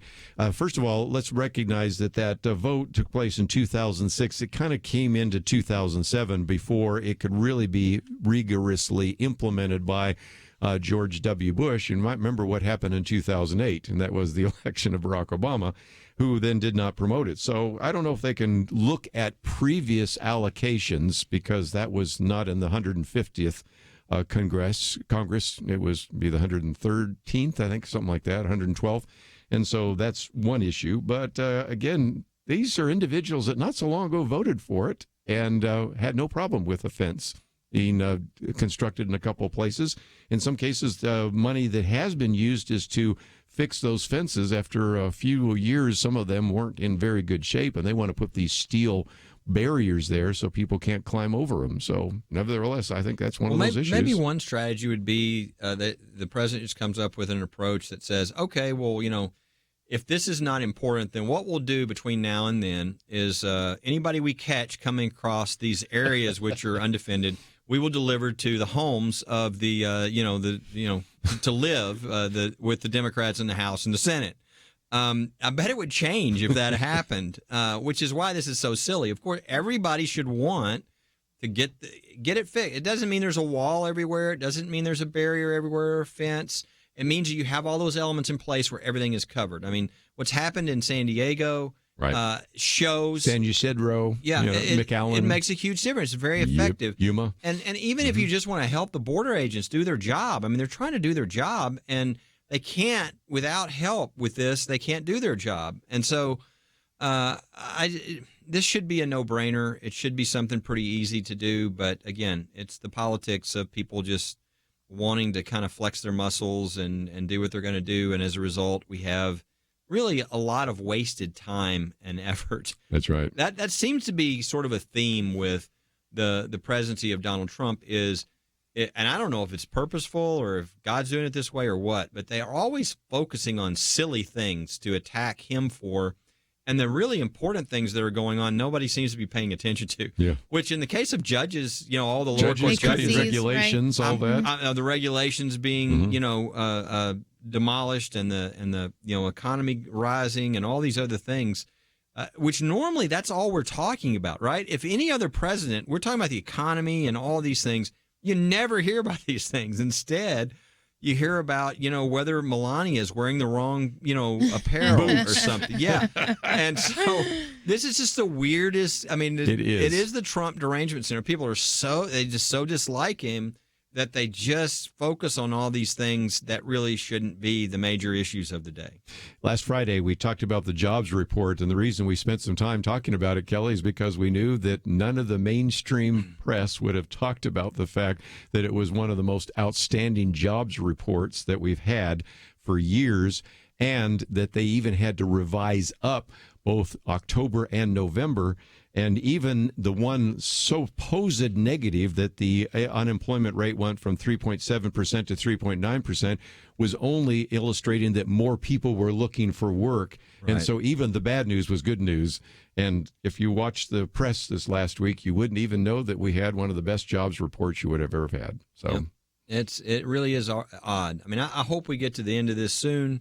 I think there are a lot more important things. I do think the border is important to get it done, but I think it should be easy to do. And I hope they're able to finish up this quickly, but, doesn't look real optimistic at this point. Trump's kind of like Houdini. Look over here while I'm doing all these things over here. And we'll come back and take some more phone calls. Full bank of phone calls. We'll do our best to get to those right after this. Here's some great news. If you missed the deadline to sign up for health insurance, or more importantly, if you sign up for a plan that you're just not happy with, you still have a choice. It's called MediShare, and MediShare is a Christian healthcare sharing program. It's been around for 25 years. They have more than 400,000 members now around the country. And get this, over the years, MediShare members have shared more than $2 billion of each other's medical bills, so they could help share your needs too. And best of all, you could save a lot of money with MediShare. The typical savings for a family is around $500 a month. Your savings could be more or less, but think about what you could do with that extra money every month. So if you think you're stuck with a high-cost health plan that doesn't have much to offer, think again. You can join MediShare anytime, so call them today and check it out. There's no pressure. They're super easy to talk to. 855-90-BIBLE. That's 855-90-BIBLE. 855-90-BIBLE. It takes a team to win. Be part of Point of View's Truth Team and bring truth and healing to America. Go to pointofview.net/team, pointofview.net/team, and 800-347-5151. Point of View will continue after this.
are listening to Point of View.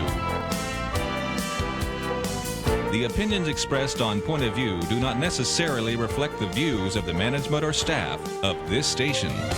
And now, here again is Kerby Anderson. Final half hour, we are privileged to have in studio with us a little bit longer Kelly Shakelford and Keisha Russell, and again, they're with First Liberty. So again, we, before the end of the program, are going to talk about some ways you can certainly support what they're doing.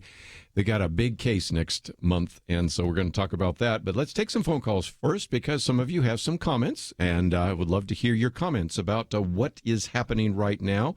And so let's, if we can, go to California this time. Jay, thank you for joining us. What's your point of view? Hey, I appreciate the discussion.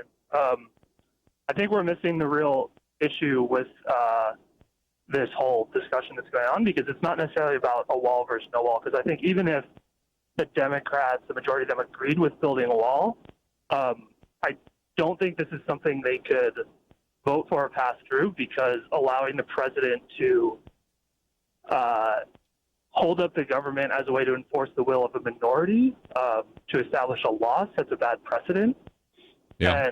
And I think that the House and the Senate is set up in a way that allows the will of the people to be most represented in establishing laws, and the executive branch should be enforcing those laws and protecting the country, obviously. So I think if Trump were to use executive action or something to enforce this, I would almost prefer it, even though I don't agree with the wall, because I don't think that the way that the country's tax dollars are spent is something that should be determined by the president. That's why it has to come through the House, because the House is most set up. Right. That's what the framers intended. You know, and again, Yeah. Jay, one of the things I thought I might point out, and because we've had shutdowns under, Bush, Obama, and Trump, and we can go all the way back, but I'll just use the last three. Those only exist because Congress has not done its action. If this was a budget, and there's 12 budgets, if I remember right, that go through the House of Representatives that are voted on, and then it's sent to the Senate.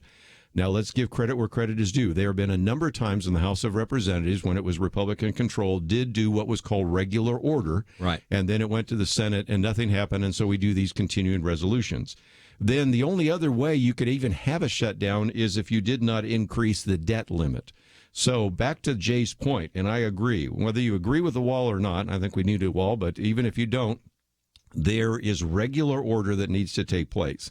Nancy Pelosi could win some very good points with the Democrats and with the American people if we go back to regular order and pass a budget in the House that goes to the Senate and signed by the president. You couldn't do a shutdown then, because it's only because we had a continuing resolution that ran out that allowed him to even have a shutdown. Yeah, that's the problem that's been introduced, is that we used to do this regular order. It should be the only order. That's the only way. It should be. The House passes their budget, it goes to the Senate, they disagree, they end up probably in a conference committee to work out the details, and then that's the final. Instead, they just all say, well, we know if, we can't agree, then all we can do is we can just kind of say, hey, here's money, we'll just continue to do what we've been doing in the past. So they're not really doing their job. That's right. And so that's why we have these shutdowns. But I do appreciate, although I know the focus is on the wall because people don't get all this, the president sort of laid this marker down. Last time they brought this continuing resolution to him, and it just loads up the Christmas tree with all this stuff that these different lawmakers want. And he said, and people got mad. Some of the fiscal conservatives got really mad at him because he signed that, if you'll recall. I do remember. And he said, this is the last time. Mm-hmm. And so now he's following through on that at this point, is he's saying no. And so, again, the focus is on the border wall or security or fence or whatever you want to call it. But I do think it's a horrible process, these continual resolutions. It's really the Congress failing to do their duties. Yeah. Keisha, you're the younger one around the table here, and since I'm the old guy around the table, there was a time in which we had regular order and budgets were passed. But even, I remember once in the 1980s, when Ronald Reagan was a president, they gave him this continued resolution. I remember he slammed it on the desk during the State of the Union address and said, if you give me another one of those, I'm going to veto. But you and your generation, especially when we do our Millennial Roundtable, have grown up where we don't do budgets. And I can't imagine that Kelly would be allowed by his board to not have a budget at First Liberty. There is 50 different state legislatures, and every one of them have to have a budget. And every one of them, by the way, have to balance their budget. So I know that some of you younger people looking at this go, is this always been the way it was? No, and it's time to get back to the right way of doing it. And hopefully we do. I just think that it's really important at this point to, do what's right for the country and not try to keep, the funds that the president is asking for away from him just because you want to make some sort of political statement. Well, we'll see where it goes. Let's go to Ken in Alabama. Ken, what's your point of view? Thank you, Kirby. I was wondering what you or any of your guests there from First Liberty might know about when Mr. Obama was in office during his term there. I think I read or saw where he declared an emergency maybe 3 or 4 times. I wonder if you or any of your guests know how many times that happened and, maybe what the outcome was. Was he challenged on any of those? Because I get the idea from the mainstream media that, this is some kind of weird, strange thing that Trump has dreamed up to do, when in fact many presidents, particularly Mr. Obama, has done it several times in the past. I'll see what I can do, but this would be a little bit out of the ordinary because usually the emergencies, you go all the way back to like Bush with Katrina, something like that. They are obvious, significant emergencies. A lot of times they're foreign policy related as well, which the president has a lot more latitude. Yeah, and constitutional authority. So it's different in that we're talking about something that we're trying to get legislative resolved between the Congress and between the president to use it in that, and that's why a lot of people, even National Review and different conservative publications are saying, hold on a second, don't this is not really the right way to use this, or you're going to start something that's not good, for how we need to procedurally go through these things. And again, if it looks like he is going to use that emergency action, we'll probably do a whole program next week, in which we'll give you a little bit more of the history and all of the rest. I'm hoping that doesn't happen, but that's at least a possibility. Let's, if we can, go to South Carolina, WLPG, and Hugh. Thank you for joining us today here on Point of View. I appreciate it. Thank you also. It appears to me that there either is or may be 2 crises, one governmental, one border. Now, how you establish a crisis, of course, depends on who's looking at what the criteria is. But when we talk about the possibility of the president declaring an state of emergency, then we need to focus on what is his focus. Is he focusing on the governmental issue, which is one crisis, or is he focusing on the border, which may indeed be a crisis, but if it is, it needs to be well documented and established that he is, on which basis he would have grounds without possibly having a problem with the government crisis. Does that make sense? Yeah, well, and again, we got a government that isn't functioning right now. We just talked about we don't have regular order. It's amazing how much President Trump, I should say, but I was thinking all the way back to Bush. But let's look at President Trump for just a minute, how much he's been able to accomplish, Kelly, without any help from Congress whatsoever, because we've seen so many pieces of legislation in the House go to the Senate to die. So if it weren't for some of these judges and regulations and things that he's been able to do with executive orders, we would really be at a stalemate because the Congress has not moved much legislation through. So a lot of this is a government problem, not a border problem. Yeah, I think so. I think the president has done a number of things that he can do. And I mean, the greatest successes, right? For every new regulation, 22 have been, repealed. I think of things like the judges and the people who've been appointed, the most federal Court of Appeals judges ever appointed in the first 2 years. And the quality of the judges has been excellent, and 2 really excellent Supreme Court justices. And I think we'll see. I mean, I think we're going to have another one. The Israel being Jerusalem. Yeah. These are all things that didn't have to, he didn't have to go through Congress. He can do on his own. So he did a lot of. I mean, if you go through the list of all of his accomplishments, there's a pretty long list. I mean, people have done that.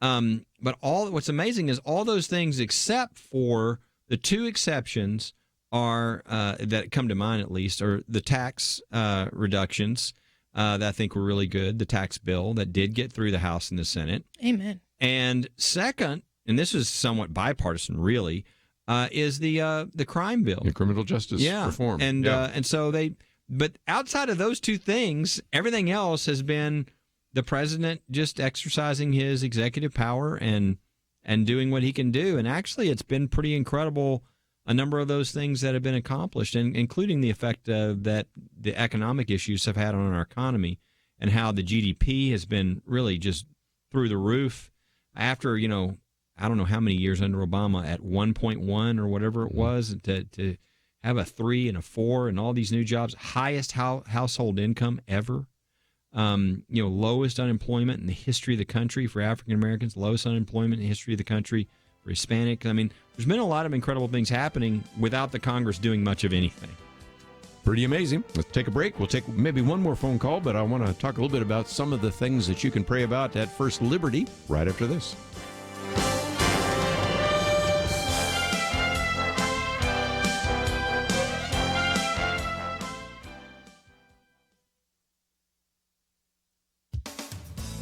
Commensurate with the president's primary responsibility to protect America, President Trump has set out rebuilding and strengthening our military. Unfortunately, he's had to fight some court battles to get this done. Early on, President Trump announced he was rolling back the Obama transgender troop policy that mandated facilities and training to smooth the way for transgender Americans to serve openly. The president's priorities for the military are to advance mission readiness and combat lethality. He maintains that the transgender policy implemented by President Obama's Secretary of Defense Ash Carter accomplishes neither of these goals and, in fact, provides a distraction. It's the commander-in-chief's prerogative to determine policy.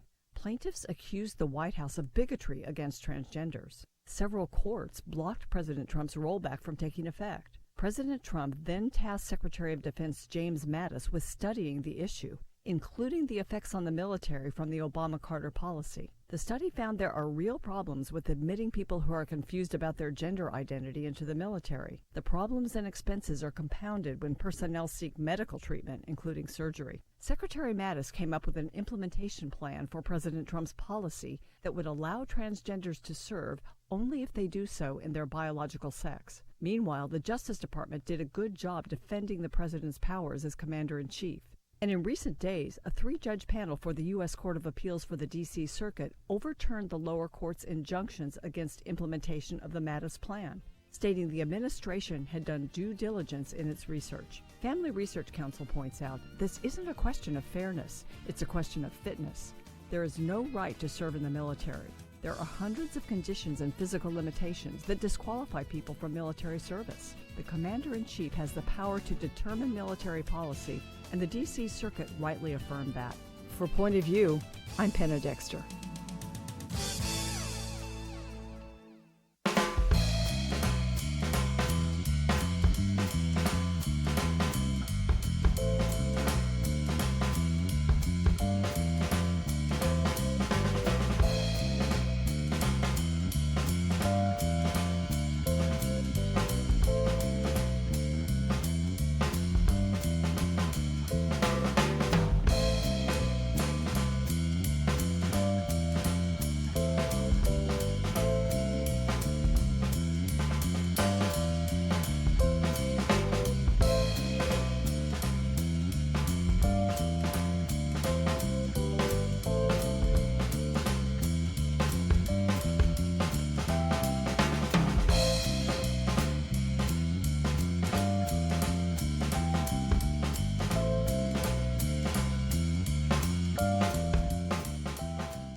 Now, back to Point of View, your listener-supported source for truth. Back once again, Keisha Russell, as well as Kelly Shackelford here. Let's go to Missouri. Colin, thank you for joining us today here on Point of View. Yes, mine's Colin, and I wanted to speak on it. I know a woman that her and her husband used to go down to a mission down in Mexico, and they quit going down there because they cut off 50 people's heads on the way to the mission. A friend of mine is an American, and he goes down to the lease to missions, and they have got themselves up in there at night from the evil from getting on them. And the Mexican people are scared of what's down there and trying to get out. The Mexican people in there need our help. Yep. And again, we're having a little bit of trouble, but I think what he's talking about there is, of course, first of all, you've had the drug cartels and you've had a fair amount of violence at the borders. We've had people calling in from this program in Arizona and California, even Texas, that are by the border and say, you just don't believe the kind of individuals that go by there. Does it mean that everybody at our border is evil? No. Does it mean that many of them are terrorists? No. Actually, a very, very small percentage are. But again, the advantage of a wall is you can also put a door. And when you have a door, then you can see who comes in, and you can allow the right people in and leave those others out. And one of the reasons now they've moved from this idea of a wall to a fence, and if you've seen these are these steel girders there, is that allows Border Patrol to see on the other side to see if there's a drug cartel or there's some kind of gangbanger out there or somebody who's trying to climb over that wall, which gives them a little more flexibility than they've had before. And so even though you don't want to overemphasize that, I think the president was wise in pointing out just the number of assaults and other things that have taken place. And our good friend Tony Perkins the other day started one of his columns by telling the story about this one woman who was coming from one of the countries, I think it was Honduras, who was told by the coyote, you need to have birth control. And she's thinking, I'm going to cross a desert. Why would I need birth control? Very quickly, she found out why. Because of the kind of things that happen to the women that are being brought to the border. So putting up a border, putting up a barrier, putting up a wall, putting up a fence, whatever you want to call it, says we're not letting bad people in, and we don't want you to put yourself in danger by thinking that you can get into this country. Now, one of the things that the Trump administration had mentioned, again, this was not reported in the mainstream press, is the Trump administration said, look, if you're going to seek asylum, we will set up stations in your country so you can seek asylum, so you don't have to take that long, arduous trip to this country, and then we have to put you in some kind of holding cell, which is not good for you or for the people that have to manage you. Yeah, not to mention all the children that are being used. Yes. It's just horrible what's happening, and it's because we're being irresponsible. And I think most people look at that as our irresponsibility, the fact that Congress won't pass and deal with the situation of immigration. They think it's irresponsible to the country. But it's actually more than that. It's creating problems that are harming people like you're talking about here. I mean, it's leading to, children being abused, women being abused. I mean, all kinds of bad things that are happening because we've sort of left this capability open where really bad people now can come and manipulate it. And then they do bad things to people who are trying to get here. So if we would take care of our own business, it would not only be good for our country, but it would really be safer for the people who are trying to get here. Well, and again, if you want to take care of the children, because we've had 2 that have died there, you would certainly want to do what the Trump administration has proposed, and that is to provide more money for more judges so that when they seek asylum, we can give them a process by which they can be effectively processed. But since we have rules that say that young people can only stay so many days in incarceration, and we can't send them back because of rules dealing with human trafficking, we end up with basically catch and release. So now they recognize that if I can bring a child with me, there is no chance that I'll be stopped. I'll be stopped. I'll be caught. They'll give me a court date. I'll fade into the darkness of the American culture, and you'll never get me again. And these children aren't even theirs. They grab the children so that they can manipulate in this way, and so then these children are abused in the process as well. And so, again, we need to take care of our business, and we'll actually be causing less harm to other people as well if we do. Well, again, I just wanted to give you a chance to address this issue of immigration. We're going to be talking a little bit about human trafficking on Monday, so we'll get back to that whole issue, how that plays out in terms of immigration and the rest. So just before we do so, though, I wanted to spend just a little bit of time talking about this upcoming case. This is maybe one that I hope our listeners understand is really important, but this Bladensburg Cross case is bigger than just the Cross case. Explain why. Well, I think most people know that, this is a memorial that was put up almost 100 years ago by the American Legion and by mothers who lost their sons in World War I. And there's now a lawsuit by the American Humanists and actually a decision by the Federal Court of Appeals saying that after almost 100 years, this is now unconstitutional because the memorial is in the shape of a cross. That would be devastating to the families who the 49 men represented by that memorial. They've come forward, powerful stories. It would be devastating for what that would mean to veterans memorials all over the country. Everybody listening to this right now, I guarantee you there is a memorial very close by that has religious imagery that would have to come down.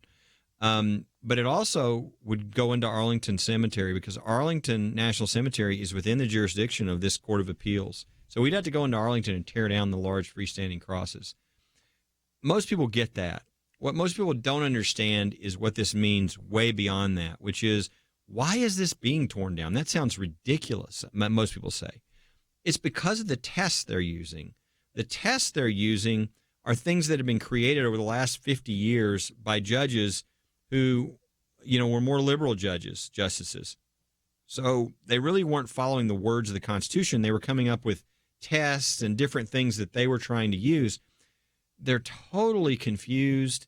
They lead to massively inconsistent results. Nobody can tell what the law is. So guess what happens? If you're a local official and you're scared, you just shut it all down. Mm-hmm. And it really creates the government into becoming hostile to religion. Right. And so what we've done in this case is said, we got to protect all these veterans memorials. But part of the way to do that is you got to get rid of these tests, which are causing this, and go back to the Constitution. Constitution, what the founders meant is they didn't want the government coercing us with regard to religion. They didn't want there to be an established church saying you got to pay and support this church or you got to go to this church. That's what they were after. Not we're going to shut down any religious symbols on government property around the country. So this is a real opportunity, and I would encourage people to be in prayer. I'm really hopeful that the court is going to change back to the Constitution, get away from really what is embarrassing decisions that are inconsistent, nobody can follow. People actually make fun of a lot of these decisions. If we do that, our country could change. I mean, instead of everybody being scared when religion occurs in public and everybody cringes, everybody would go, you know what? That's not a violation of anything anymore. Those tests are gone. We live in a place with religious freedom. As long as the government's not coercing you, we've got religious freedom, or religion occurs, that's fine. That's what America's all about. Our whole culture could change if we get the right decision in this case, and I'm hoping and praying we will. Again, we have a link to First Liberty, and it says it's on the Supreme Court to hear Bladensburg case. There's a place where you can sign up to get the newsletter. Would really encourage people to pray for you, because I watched even this last year with ADF and Michael Ferris when they had the Jack Phillips case. They were just working as hard as they could possibly can, and over the next 6 weeks, this is going to be crunch time for you guys, isn't it? February 27th is the argument. Be praying for that. Be praying for all the things going. There are more briefs that will be filed. Just be praying for this case. It could really impact the future of our country. Again, we got a link to First Liberty. Of course, you can find all of that at pointofview.net. Keisha, thank you for joining us once again. A pleasure. And I want to thank Andrew and Steve for their help behind the scenes. Enjoy the weekend, and we will see you back here on Monday. Here's some great news. If you missed the deadline to sign up for health insurance, or more importantly, if you sign up for a plan that you're just not happy with, you still have a choice. It's called MediShare, and MediShare is a Christian healthcare sharing program. It's been around for 25 years. They have more than 400,000 members now around the country. And get this, over the years, MediShare members have shared more than $2 billion of each other's medical bills, so they could help share your needs too. And best of all, you could save a lot of money with MediShare. The typical savings for a family is around $500 a month.